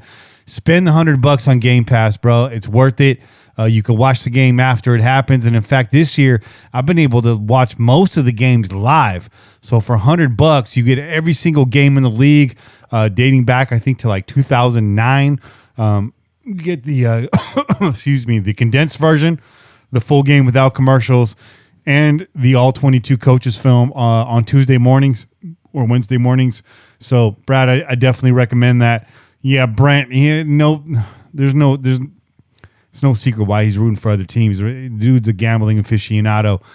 I wouldn't be shocked if he had money on Chicago today. I hate to say that to you, Brent, but yeah, I'm disappointed as well. What up, fellas? Beautiful victory today. Cannot believe the way we handled the Bears in London. It made Khalil Mack look like nothing. I love that. And watching his sad face on the bench was beautiful for me and my boys, my beautiful granddaughter, my wife just sitting here cheering him on. Oh, man, it was a wonderful day. The nation should be pumped up as hell. The acquisition of Davis for us is just something incredible. Just win, baby. Raider on. G-Paw out. G-Paw, man, it's good to hear from you. It's good to hear from you, G-Paw. If G-Paw's on the phone, you know it's a W, man. We know it's a W. Good to hear from you. Just win, baby. You got it right. Matter of fact, that should probably be the name of this episode. Oh, it is. This game was the epitome of just win, baby. Absolutely. Can't argue with that at all. Che, you're just getting back here. I know you're going to grab a cold one. Previous caller, Brad, first time, long time. Okay. He gave the Trash Can Player of the Week award to Brent Musburger. Oh. he said he had to listen to the radio broadcast. Oh, shit. He said Brent was confused as to what team was scoring. Oh, he said he sounded just as excited as Chicago scoring. Yada, yada. Explained the gambling angle and all that. Brent's not a hometown dude. Luckily, you got Big Link in the booth holding us down. So many in the chat want to know why Greg didn't come back. Without going into all that again, Greg was just basically very critical of Mark and how he differed from his father. Greg Pop has always been a staunch defender of Val Davis and a longtime friend of Val Davis. And for a while, a longtime employee of the Oakland Raiders. He was not employed through a radio station to cover the game. He was employed directly by the team. So he took a lot of that to heart, took it very personal, was open and vocal to Mark on the air. And I won't say that's the only factor, but it was only a week after he had made those comments that the news came out that he would not be continuing on the team. It's true. So you can put the dots together as you see fit. This next call is from the 719. I believe this is Hardcore Raider. Raiders! Yup. This Hardcore Raider coming at you from Donkeyville, man. How about them Raiders? Yeah. So, I want to start off with just saying, man, everybody, I've been telling you, man, that, Carr and Gabe Jackson took less money so Mack could get signed. Mack didn't want to be a Raider. It came out today. Truth always comes out, man. He wasn't going to play for Gruden. So, F that dude, man. He's not a Raider. He's not wearing silver and black. I once had a Mac cheeseburger and I realized I don't like those shitty burgers. So I threw it out the window, ran over my car, and threw the 52 French fries out the other side. You know, Mac got rolled up by Trent Brown like a fruit roll-up on Hard Knocks. That's what's up. Mac was incognitoed, motherfuckers. Oh, shit. So, you know, I told you, man, Gruden been preparing for this game ever since the offseason. You know, we barely pulled it off. I know that, dude. We had some mistakes and stuff. We still need to see 4 quarters of football. But, you know, pass rushers are hard to find. I don't know if you guys knew that, but pass rushers are hard to find. Yeah. So fuck you, Mac. All right. And then the other thing I've been saying, team unity is number one, dude. Team unity is the number one thing for this team to be successful this year. And we're seeing it, man. These guys are we're pulling third string wide receivers off, man, you know, to come up and play. We got to get better there in the wide receiver room. But this win against the Bears, I was saying if we win this game, we're going to the playoffs. We still got a long ways to go. I know that. Yeah. And I'm not saying that because of our record. I'm saying that because of the morale boost that this team needed. And if we would have lost that game, we would have never lived it down. That pass rushers are hard to find, and Mac have one over on us. And they were talking about Mac's revenge. And my fucking chopped liver? Are we chopped liver, Raider Nation? What about our revenge to a dude that didn't want to be a fucking Raider? So fuck that dude. We're going to keep bringing it all year long, man. And you know what? I just want to keep seeing more of it. I want to see Carr put it together, you know. I want to see him keep proving himself. I want to see 4 quarters of football. And, you know, we've been running some of the shotgun. I want to see that continued because that's looking like it's really helping this team. And can we get some spider 2-wide banana? Let's get our fullback involved. Get catching the ball, man. Shout out to Jacobs, dude. This whole team did fucking awesome, dude. I'm lit. And, Raiders, let's go, man. There's only one nation, Raider Nation. 2019 year of redemption. Let's go. There you go. Hardcore Raider out. Yeah. 2 things. Two Fire. things. That was Two fire. things. That was fire. That was a good call. Defensive pass rushers are hard to find. Khalil Mack has 4.5 sacks this year. Yeah. Benson Mayowa has 4.5 sacks this year. And that's with a healthy scratch last week. So Just saying. I'm just saying. This was a healthy scratch last week. What else there? What else did I want to touch on there at the end of his call? What was he saying here? I lost it. It's all good. I lost it. Listen, that I think what your boy Hardcore basically said was, go ahead. You found it. Spider 2-wide banana. Yeah. So I saw a play today, a similar concept, except it went to Moreau. Yeah. Coming from the other side of the offensive line, but they basically flood the right side of the field and get Moreau running back to the left and hit him in the flat, and he runs up for, I think it was like a good 20-yard gain, 22-yard gain right there. So I called that play Spider 3-wide plantain. Okay. Yeah. I dig it. Listen, I also heard Gruden talk about it because somebody asked about that play earlier in the season. They're like, oh, when are we going to see some Spider 2-wide banana? And he was like, oh, well, we got to be on the goal line. So, you know, he really I think that's where his preference is to call that play during that time when we're close to the end zone. But I mean, at the same time, everybody knows Spider 2-wide banana, man. It's a famed fucking play now. So it's kind of like your boy Gruden can't really use it anymore because it would kind of be expected. Right, so he's got to be more creative. Maybe we got to go with that plantain instead. That 3-wide plantain, though. Spider 4-wide gas station burrito. That one's for just win, Johnny. Good call. Let's go to the 760. Empanada. He said empanada. Hell to the motherfucking yeah. El Guapo is happy as a motherfucker right now. Yeah. Not only was I working all goddamn day, didn't get to see us play too much. I got bits and pieces here. I was a little worried, but I'm fucking glad we kicked the shit out of the motherfucking Bears, man. Fucking A, man. I'm so happy. So happy I got to use fuck every 5 seconds, man. God damn it, it was a fucking good game. You do your thing. Not only that, I was working with a bunch of fucking Bear bitch-ass fans, and I'm just, I had a smile on my face all day. You couldn't have fucked my day up. Where are all these Bears fans at, man? I don't know. I don't see them. We're sheltered from Bears fans. I know 2 Bears fans in my hometown. That's about it.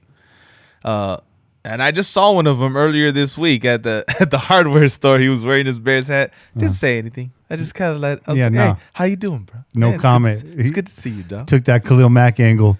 I will say this. My former best friend, whose initials are Chris Reimers, grew up a Bears fan. There's some long, elongated initials. Yeah, dog. yeah, very specific initials.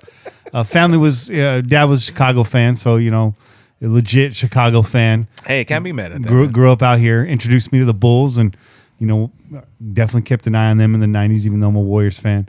So got love for Chris, former best friend. Kind of did me wrong coming out of high school, so we went our separate ways. So I just wanted to offer my condolences to Chris and just give you a nice, warm, hearty, go fuck yourself. How those Bulls doing, dog? I haven't talked to you in 25 years. You can go fuck yourself today. Sorry. I'm on Facebook. Let me get back to Instagram and you can find me. Twitter. Let me get back to a happy Thunder-free WAP. Only that, I got a time and a half today. So today was a motherfucking good day, and I'm happy as shit. We got a bye. I mean, what is there to bitch about? We beat a team, a good team. We beat a badass defense. This defense that everyone said that Carr was going to get smashed by. Hell yeah. And fuck Mac. Fuck the Bears. Fuck any other team. It's motherfucking Raiders till we die. Hell yeah. I'm on my way home. Going to go drink and smoke and call it a day. Wapo out. Yeah, boy. All right, Wapo, man. Bringing that happy thunder. Those happy little storm clouds. Little Bob Ross right there. He's doing little happy clouds. Little happy trees. Let's go across the pond, I think. Let's do it. Kenny. Oh, my bad. Jay. My boy Kane. Every motherfucking man in Raider Nation that's out there.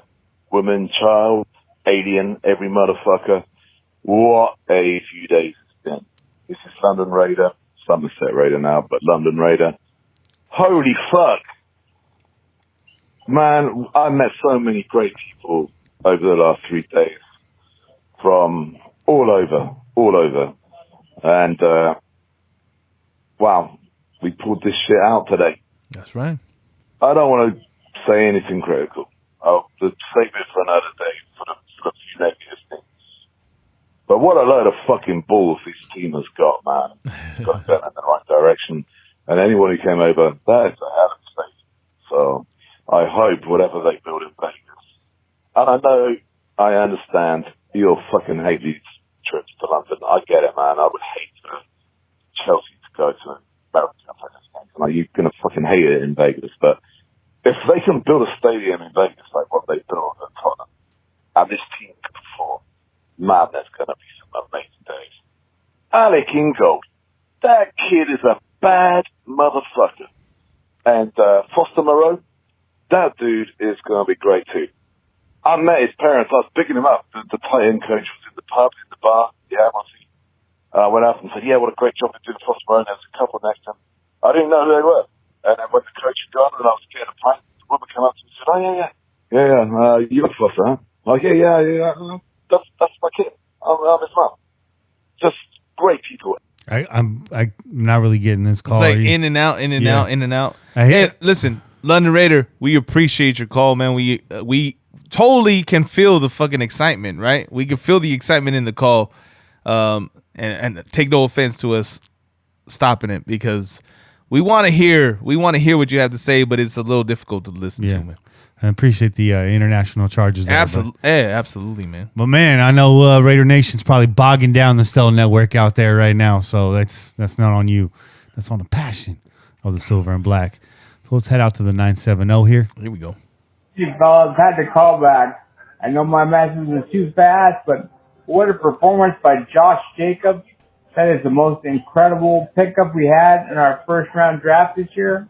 And you haven't seen much of Clone Farrell. I know he's heard, but you're going to hear his name in the future. Okay? Let's go, guys. I need to hear what you guys think.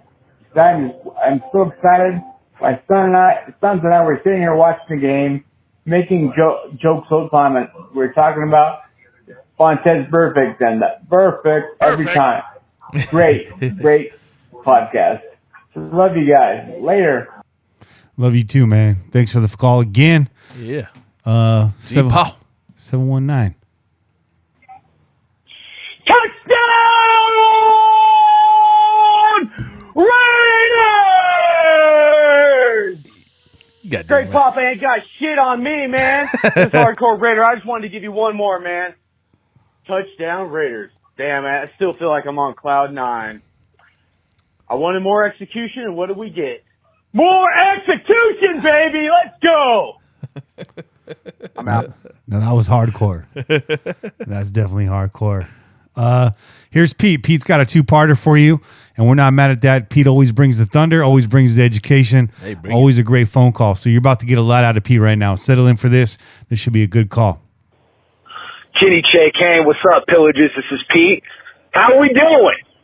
Yo, 3-2 sounds a lot better than 2-3.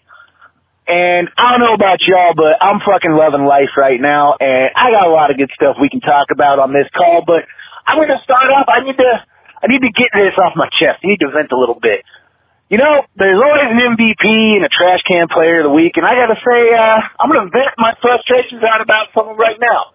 I know that we were down Vontez perfect, which is bullshit. I'll talk about later. And I know Cleveland Farrell's out, but yo, Paul Gunther, I got a bone to fucking pick with you, bruh. 21 points to a backup quarterback, you fucking kidding me? Okay. Now I digress. That's something else off my chest. Here's another thing. You know, I don't like to complain. At the Pillaging Podcast, you guys don't complain much. Fuck the callers, like, you know, there's just a lot of shit that we can make excuses about, but today it was about as blatant as anything I'd ever fucking seen. The refs tried to give Chicago that game. Yep. They did. Goddamn Roger Goodell was in the stands looking like a smug, now stupid-looking son of a bitch. All right? I don't care who you are. The refs tried to screw us. They tried, but it didn't work. You know why? Because our boys are some of the scrappiest sons of bitches we've ever seen. I know we're all going to have opinions. We're all going to have reservations, you know? The Derek Carr and Jon Gruden thing, some weeks it looks like it's great, and then other weeks it looks like Jesus Christ. But here's the deal. Unlike last year, unlike the year before that with JDRs last year, we got some fighters, bro. Like, we got some fucking scrappy sons of bitches, and you know what? I like that. As a fan, that's all you can ask for.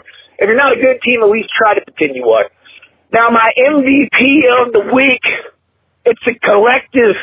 It's a group. It's the offensive line. I mean, we are a zone running team, and we do it to damn near perfection, man. It's fucking awesome. I love it. Oh, Josh Jacobs is our baby boy. He's a star is born and a new favorite Raider. It's good stuff, man. And you know what? It's just a lot of good shit. I'm really happy about this. We should all be happy. We should take it for what it is. We looked sharp. Derek Carr repoised himself. And I don't want to hear this whole, Derek Carr was scared for a little bit, blah, blah, blah. No. The defense figured out our play calling, and he was miffed because he knew. All right? That's at least what I saw. I didn't see Scaredy Cat Derek Carr, so you don't know how that guy looks. And it wasn't so bad. So, look, everybody, let's enjoy this. All the analysts, everybody who's talking shit all week about a revenge.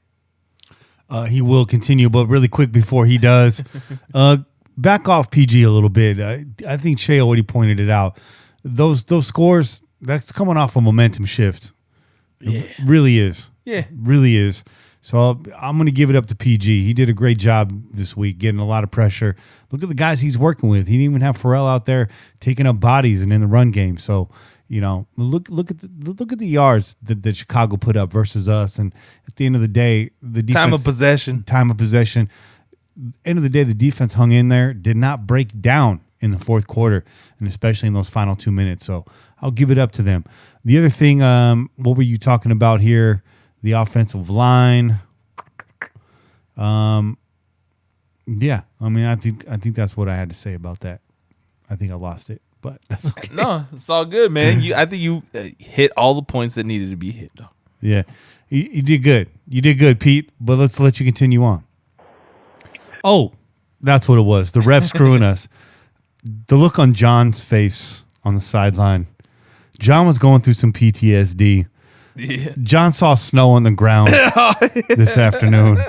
He was not happy about it. He was angry, bro. Had that happened prior to halftime, that locker room speech would have been something like, I've been screwed before. I'm not getting screwed again. Mm-hmm. Let's go back out there and punch these guys in the mouth. Mm-hmm. Right? Yep. But the team responded regardless. Pete, part deux. Hey, the lady just legit said bye. No warning, no nothing, no beep, beep, beep. You cut your boy off like that. What's up, everybody? It's Pete. I'm back. I just wanted to finish my point, man. Look, Pete is when unhinged, it comes to today, and one thing I'm happy about, and I usually don't double call, is all week, all of us heard it. We heard it. We heard it all week. In specifics, NBC Sports at one point said, why, like, oh, wow, this shows a lot about Indianapolis last week getting beat by a bad team. Oh, Chicago's just going to throttle them. Oh, yeah, that fellow that wears number 52 is going to have a revenge game and like da-da-da-da-da. Oh, by the way, Indianapolis beat the Kansas City Chiefs. Of course, if you're listening to this, you know that already. So crack open another chela. Yeah. But we collectively shoved our foot up every single one of their asses. And it feels great. Now, one thing about next week that I want to talk about, because this obviously isn't going to last forever. But look, out of the AFC North, we're playing the AFC North as a collective this year. I think the Packers are the best team. Next week, we are not out of the woods yet. All right? Just because we're in London, just because we know the NFL fucking hates us and has exhausted a lot of options for whatever, like, there's no excuse next week. Packers are a very good team. I just want to see the same fight that I saw last week. You know, we ain't there yet, but damn it, we're trying. And that's what matters to me. So anyways, I'm out now. Thanks for the call. Can't wait to hear from you guys late. Yeah. Hey, next week's a bye week, so don't forget that, Pete. We got that in our favor. Yeah, I know a lot of you want to ride this momentum into the next game, but we still got to fly back. And so this rest comes at a good time. Obviously, the NFL does it on purpose. Chicago's getting a bye week as well after this. So it's all scheduled in there. I like it. It's going to break up this road trip a little bit. We get to play against Green Bay. Maybe I'm over my skis a little bit. I finally get optimistic, and the rest of y'all back off and leave me standing by myself. Chase with me. I'm with you, bro. Chase We're with getting me. this dub. Pound it. Let's get this dub, bro. Chase with me, bro. But after that, we get to play Houston, which is, again, not another slouch. But it's a good way to end this road trip, especially picking up this dub against the Bears. That's an extra win on my schedule the way I had it. So I'm going to take that and run with it. And hell, man, we pick up this win in Green Bay, anything can happen in Houston, and then we get to come back home for a little bit. So, That's right. And it's back home, rest up for a couple weeks, fly out to Green Bay, come home, and then it's a short trip out to Houston. So it's a good way to end this roadie. We're getting through it the best way possible. Yep. You already know how we felt about it, and you've heard Jon Gruden talk about it, and we already know.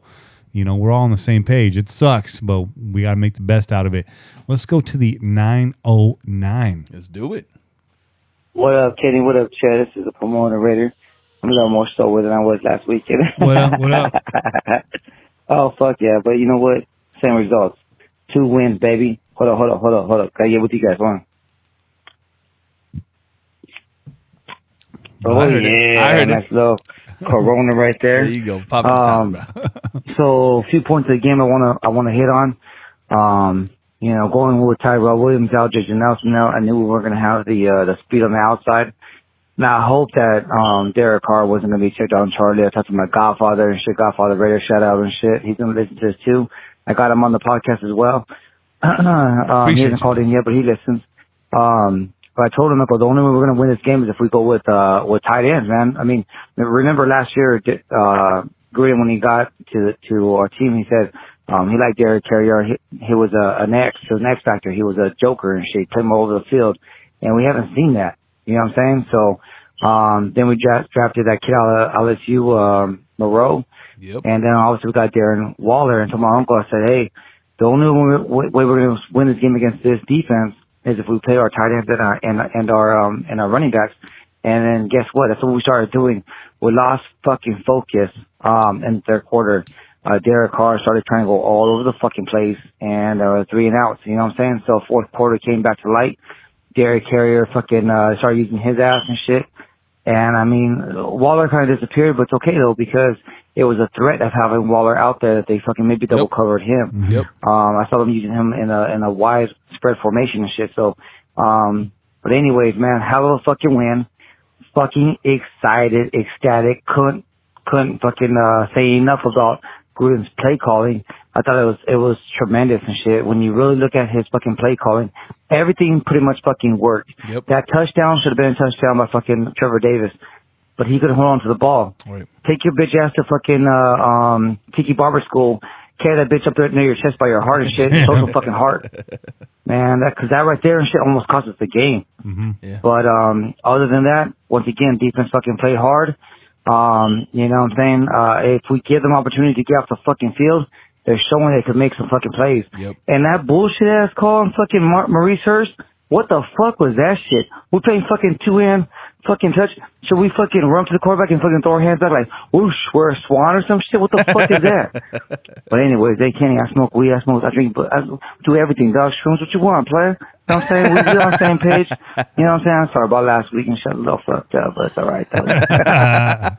Hey man, shout out to you guys. I hope you guys are having fun. Hope you guys are pretty faded. I called you guys before I got fucked up, so shout out. Raider Nation, baby. 3-2. Who would have thought that?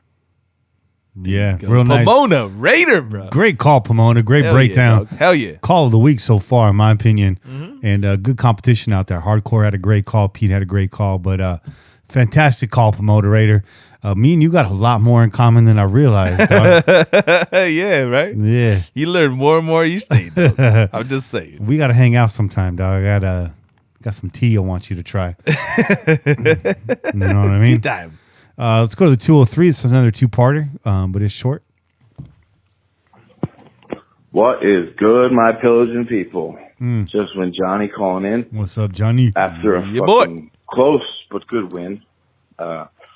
Excited, obviously, as the rest of Raider Nation because we just went in and fucking smacked Mac in the mouth with a little fucking guy named Josh Jacobs. You're fucking awesome, in my opinion. You know, if the Raiders were a song at the beginning of that game, it'd be Slayer, Raining Blood. Classic.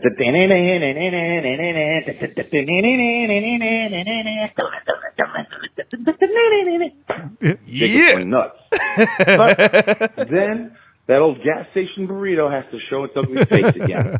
They started fumbling like crazy, balls getting punched out, you know, typical Raider shit. Had me nervous. But what they showed was some grit because mistake after mistake in the red zone, getting that ball punched out, that would have been a touchdown. I mean, you saw Gruden's face. Yeah. He was pissed. Mm-hmm. And my point is the grit, that all the times they kept getting fucked up, fucked over, they kept playing, stayed in the game, and look at, we won that shit. Sign of a nice little team being built. I'm excited, a little stoned. Raider Nation, enjoy this win. Just win, Johnny. Out. Yeah, boy. Yeah, Johnny. Real quick, I just want to say something about that comment he made about Gruden. Uh-huh. When that ball got punched out, Gruden was definitely upset. But there was something comforting in the look on Gruden's face at that time. He was just kind of like telling everybody, get off field, right? And I think there was some confidence in his defense at that time. He said, you know what? Get off the field. Let's get our defense back out there. Let's give them a chance to get this ball back for us. There was a little bit, there was a little bit of calm. A little more calm than I would expect to see in Jon at that moment, that exact moment. Yeah. He was just kind of like, get off the field. Let's go. Come on. Let's get off the field. So that's comforting because you can see that not only are people buying into Gruden, but Gruden's buying into his players, though. Well put. Well put. Yeah. Johnny, let's let him finish up here. There we go. This is just when Johnny, you know I had to call back because that's what I do. They call me Johnny Babyface 2 times. Johnny 2 times. Anyways, I had to call back, just a little thing for everybody out there. take your Max jersey and take the W, take a little tape and just flip it. Make it, black it out, use a marker, cut the W. However you want to fucking do it. But just flip the M into a W so it says Whack 52. Yeah. That's how you can wear your Max jerseys from now on. Because we ran all over that whack ass. Two times. Out. Yeah. And check One Nation Fanware's Twitter and Instagram. He's got that whack picture up. There you go. He did his jersey real nice. And it's a nice Heather Gray whack jersey now. Yep. Yeah. All right, let's go to the 209.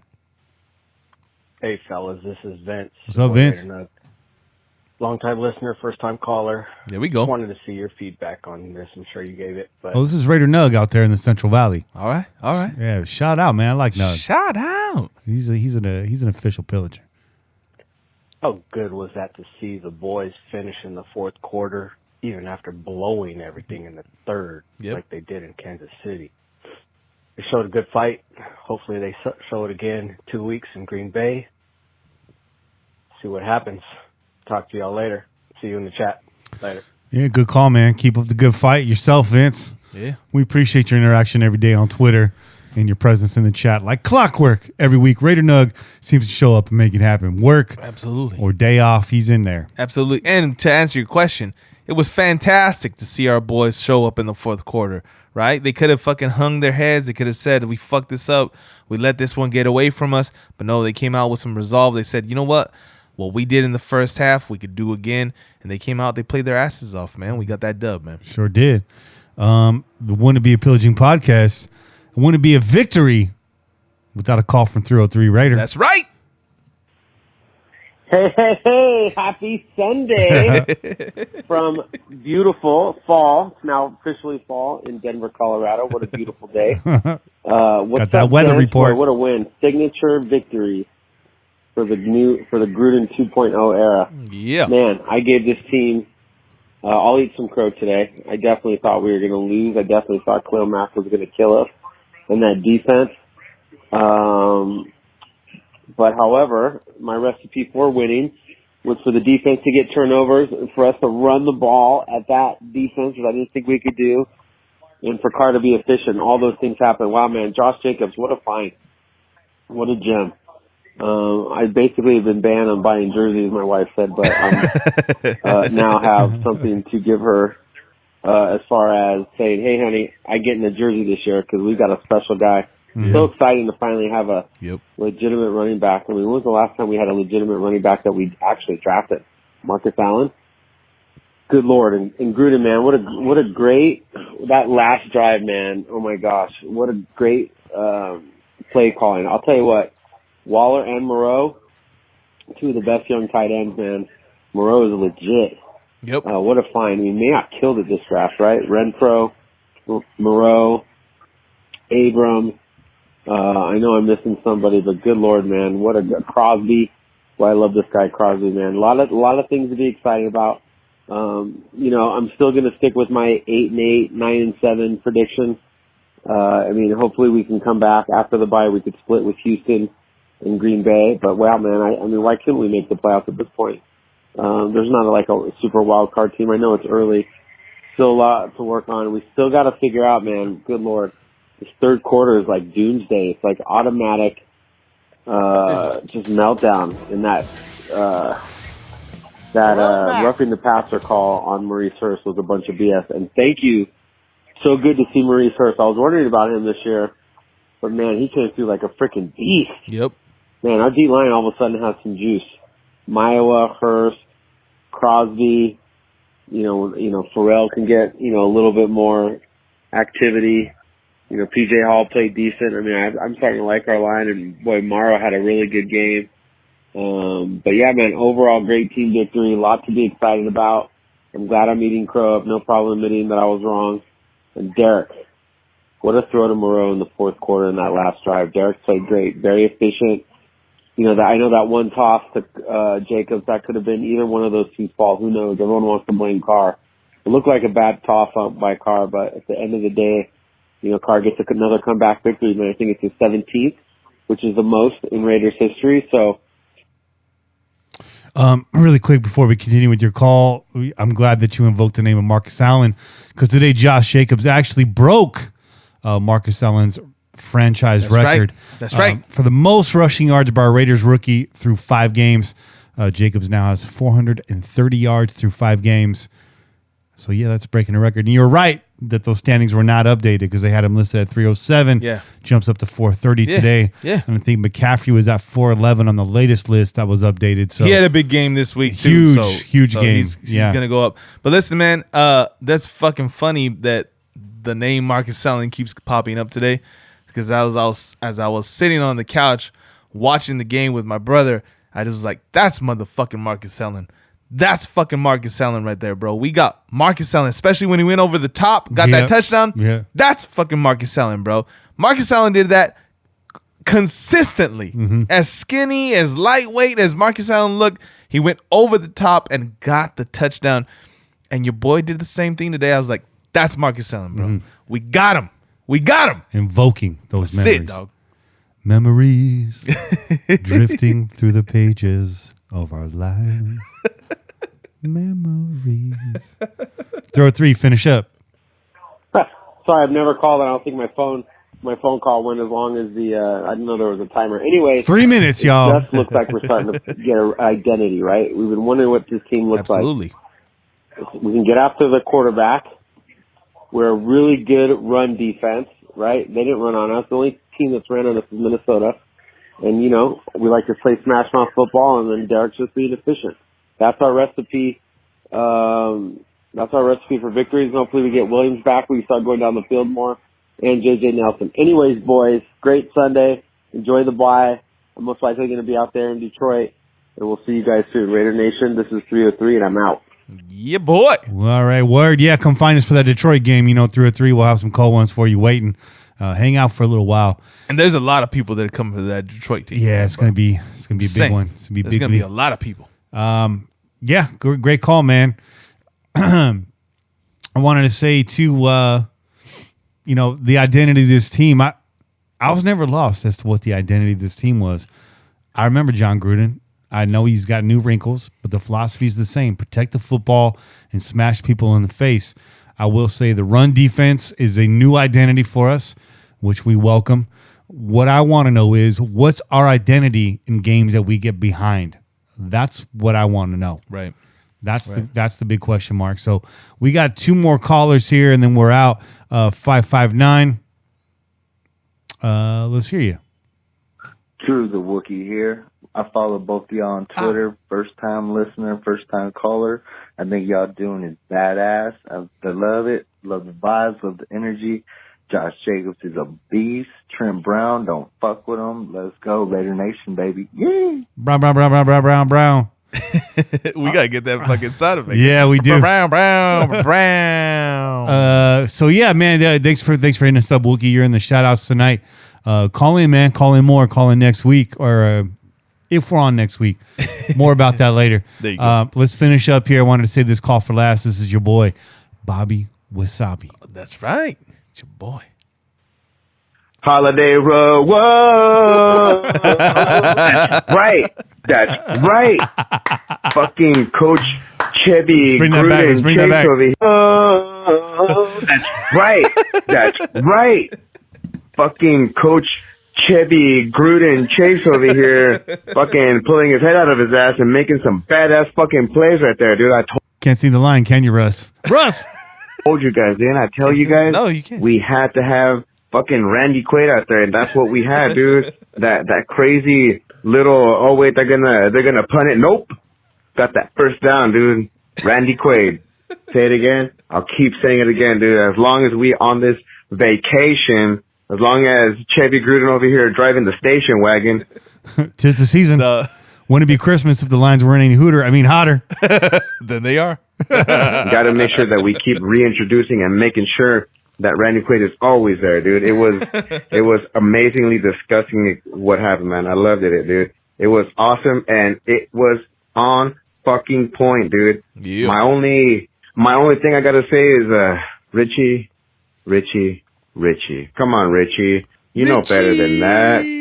But you know what? We'll let it slide because you held your own and you made damn sure that Mac ain't get no sack. You and fucking Miller, dude. The line was clicking. I loved it, dude. It was happening, dude. Speaking of happening, I'm going to have to give a super shout out to our boy Josh Jacobs, man, the motherfucking MVP of the game right there, dude. Sucks that we had that little miscommunication earlier in the game, but you know what? Made up for it. Over here flying around, making sure he's in the end zone. It was awesome, dude. Not only that, who else was badass? Was fucking Mad Max, dude. That cat was crazy, dude. This motherfucker got soul, and he knows how to fucking hit and how to stop in the line, dude.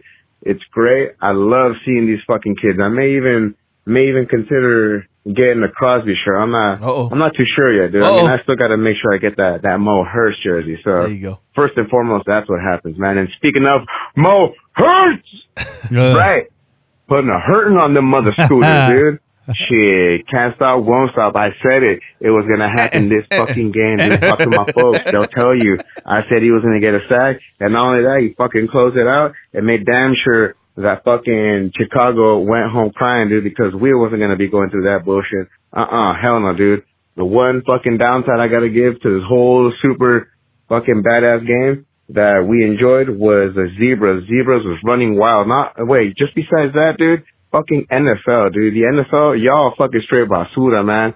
Home game, my ass, dude. You see how many fucking Chicago fans there was? This should have been a real fucking home game here in O, dude. But you know what? We won. Who gives a shit? Hey, that's right. That's how we do. All right, man, I got to get going, dude, because I'm out here at my mom's house in Salinas on the east side, and can't be screaming around here, dude. You know, the cops will come, dude, and they'll be like, you know what, dude? There's too many desmadrosos over here. That's facts, dog. That is facts. Those are fucking facts. Bobby just talking truth right there, dog. Salinas is hot out there. The block is hot. I ain't talking about the weather. Yeah, man. The only thing Mad Max can do for me right now during the bye week, your homework assignment is go buy some Bootsy Collins albums. Yeah, right. Come back. We'll call you Mad Max and the Rubber Band. There you go. Yeah. Mad Max and the. I like that shit. Yabba dabba doo, baby. Yabba dabba doo, baby. Yeah. Hey, shout out Bootsy Collins, man, for all the shout outs to Mad Max, too. Yeah. Make sure you follow Bootsy on Twitter. Bobby wasn't quite done. The cops, before they barged in the door, he had this to say. Oh, hell no, Google. You don't do that shit to me. I do that to you, motherfuckers. I hang up on you, fucking Google phone technology. That's right, dude. Whoever's in charge. Raider Nation gonna come for you. Bobby Wasavia. Oh, yeah. Hell no, Google. You don't do that shit to me.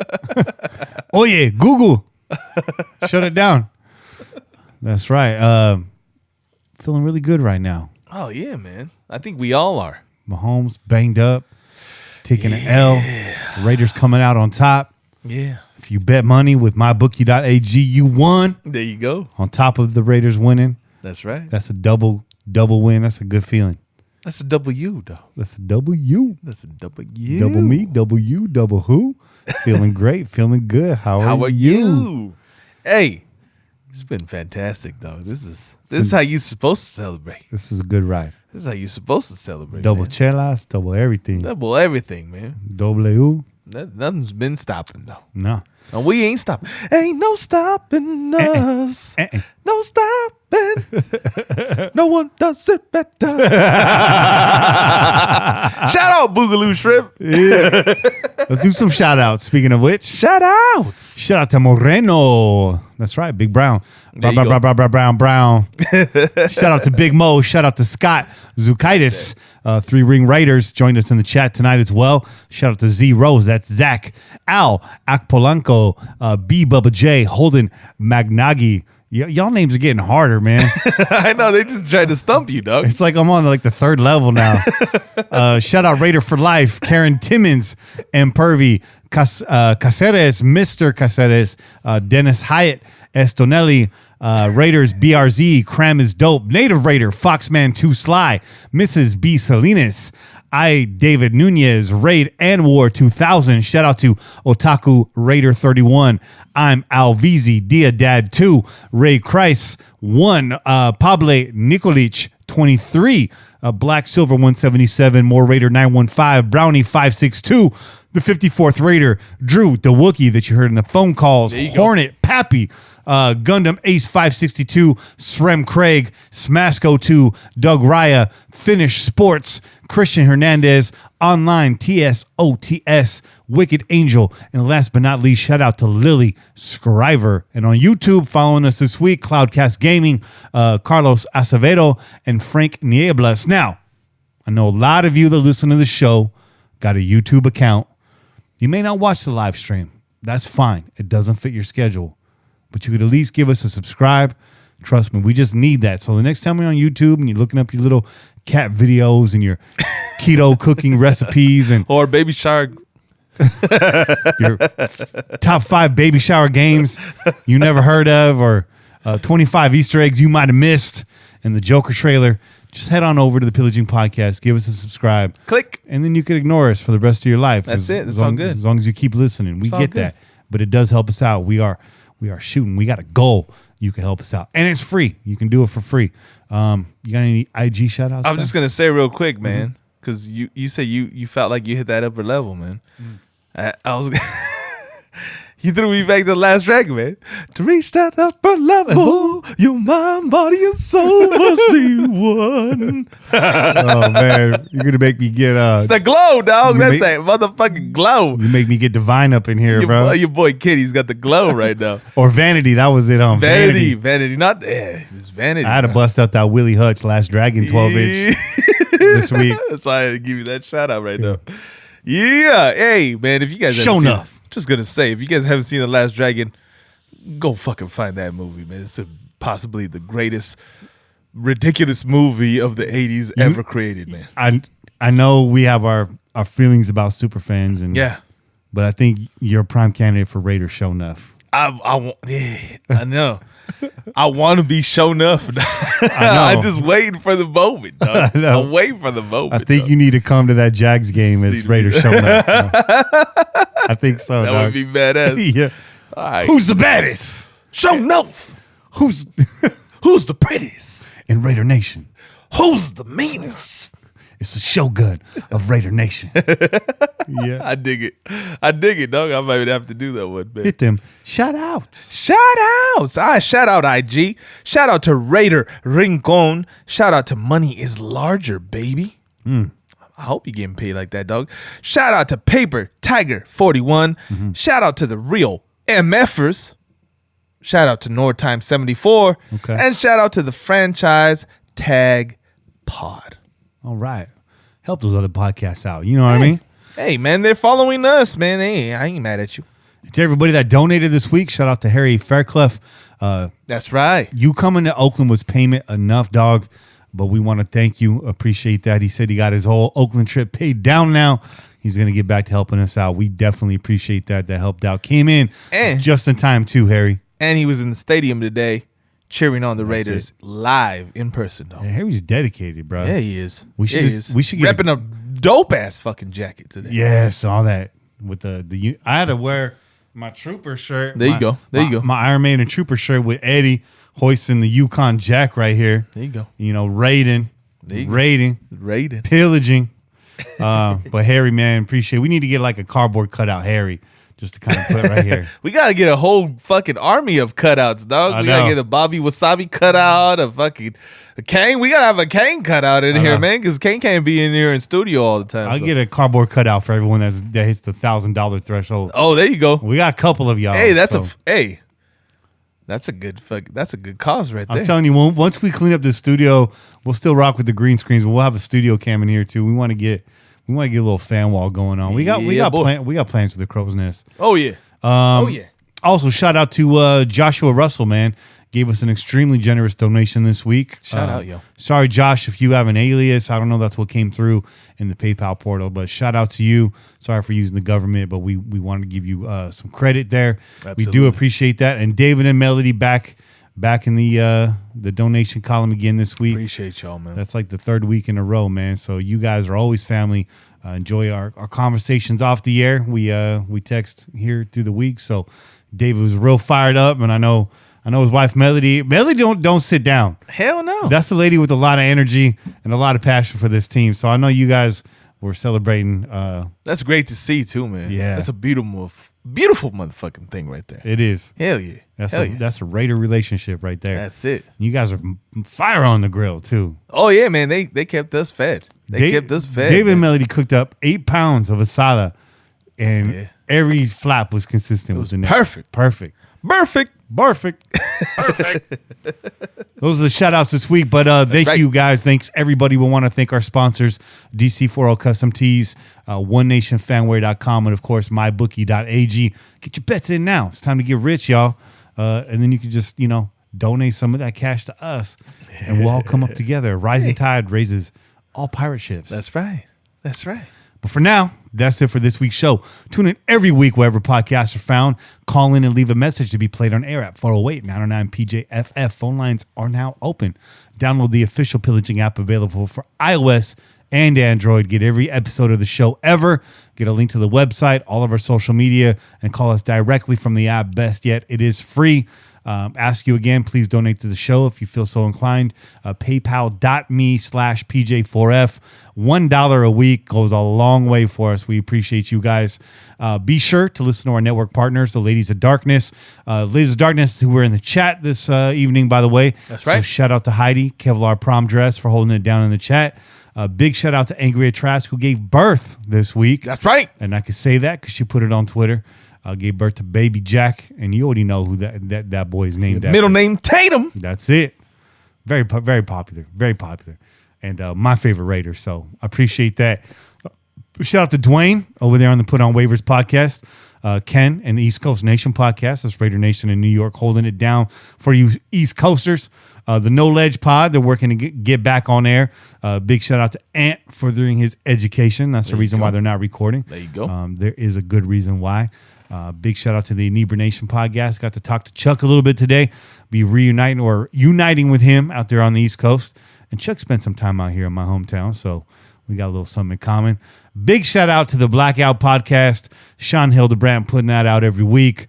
Looking forward to this week's show. Oh, yeah, it's going to be good. Because he's been talking big smack. It's going to be good, man. Big papas. It's going to be good. It's going to be good. It's going to be a good one. But Sean will hold himself accountable. He's a good guy. Of course. That's a solid show. Really good breakdown. And, of course, our very own Crow's Nest, which has been on hiatus for a while. But, hey, we're in the middle of this Raider season, so what are you going to do? We're going to ride. We're going to ride this wave. We'll be back. But until then, keep the wind in your sails and the rum in your mug and pillage on, Raider Nation. This has been a production of the Crow's Nest Podcast Network. I'm Kenny Stapler, joined as always by your boy Chet. We out here. Peace. You're blowing the tower.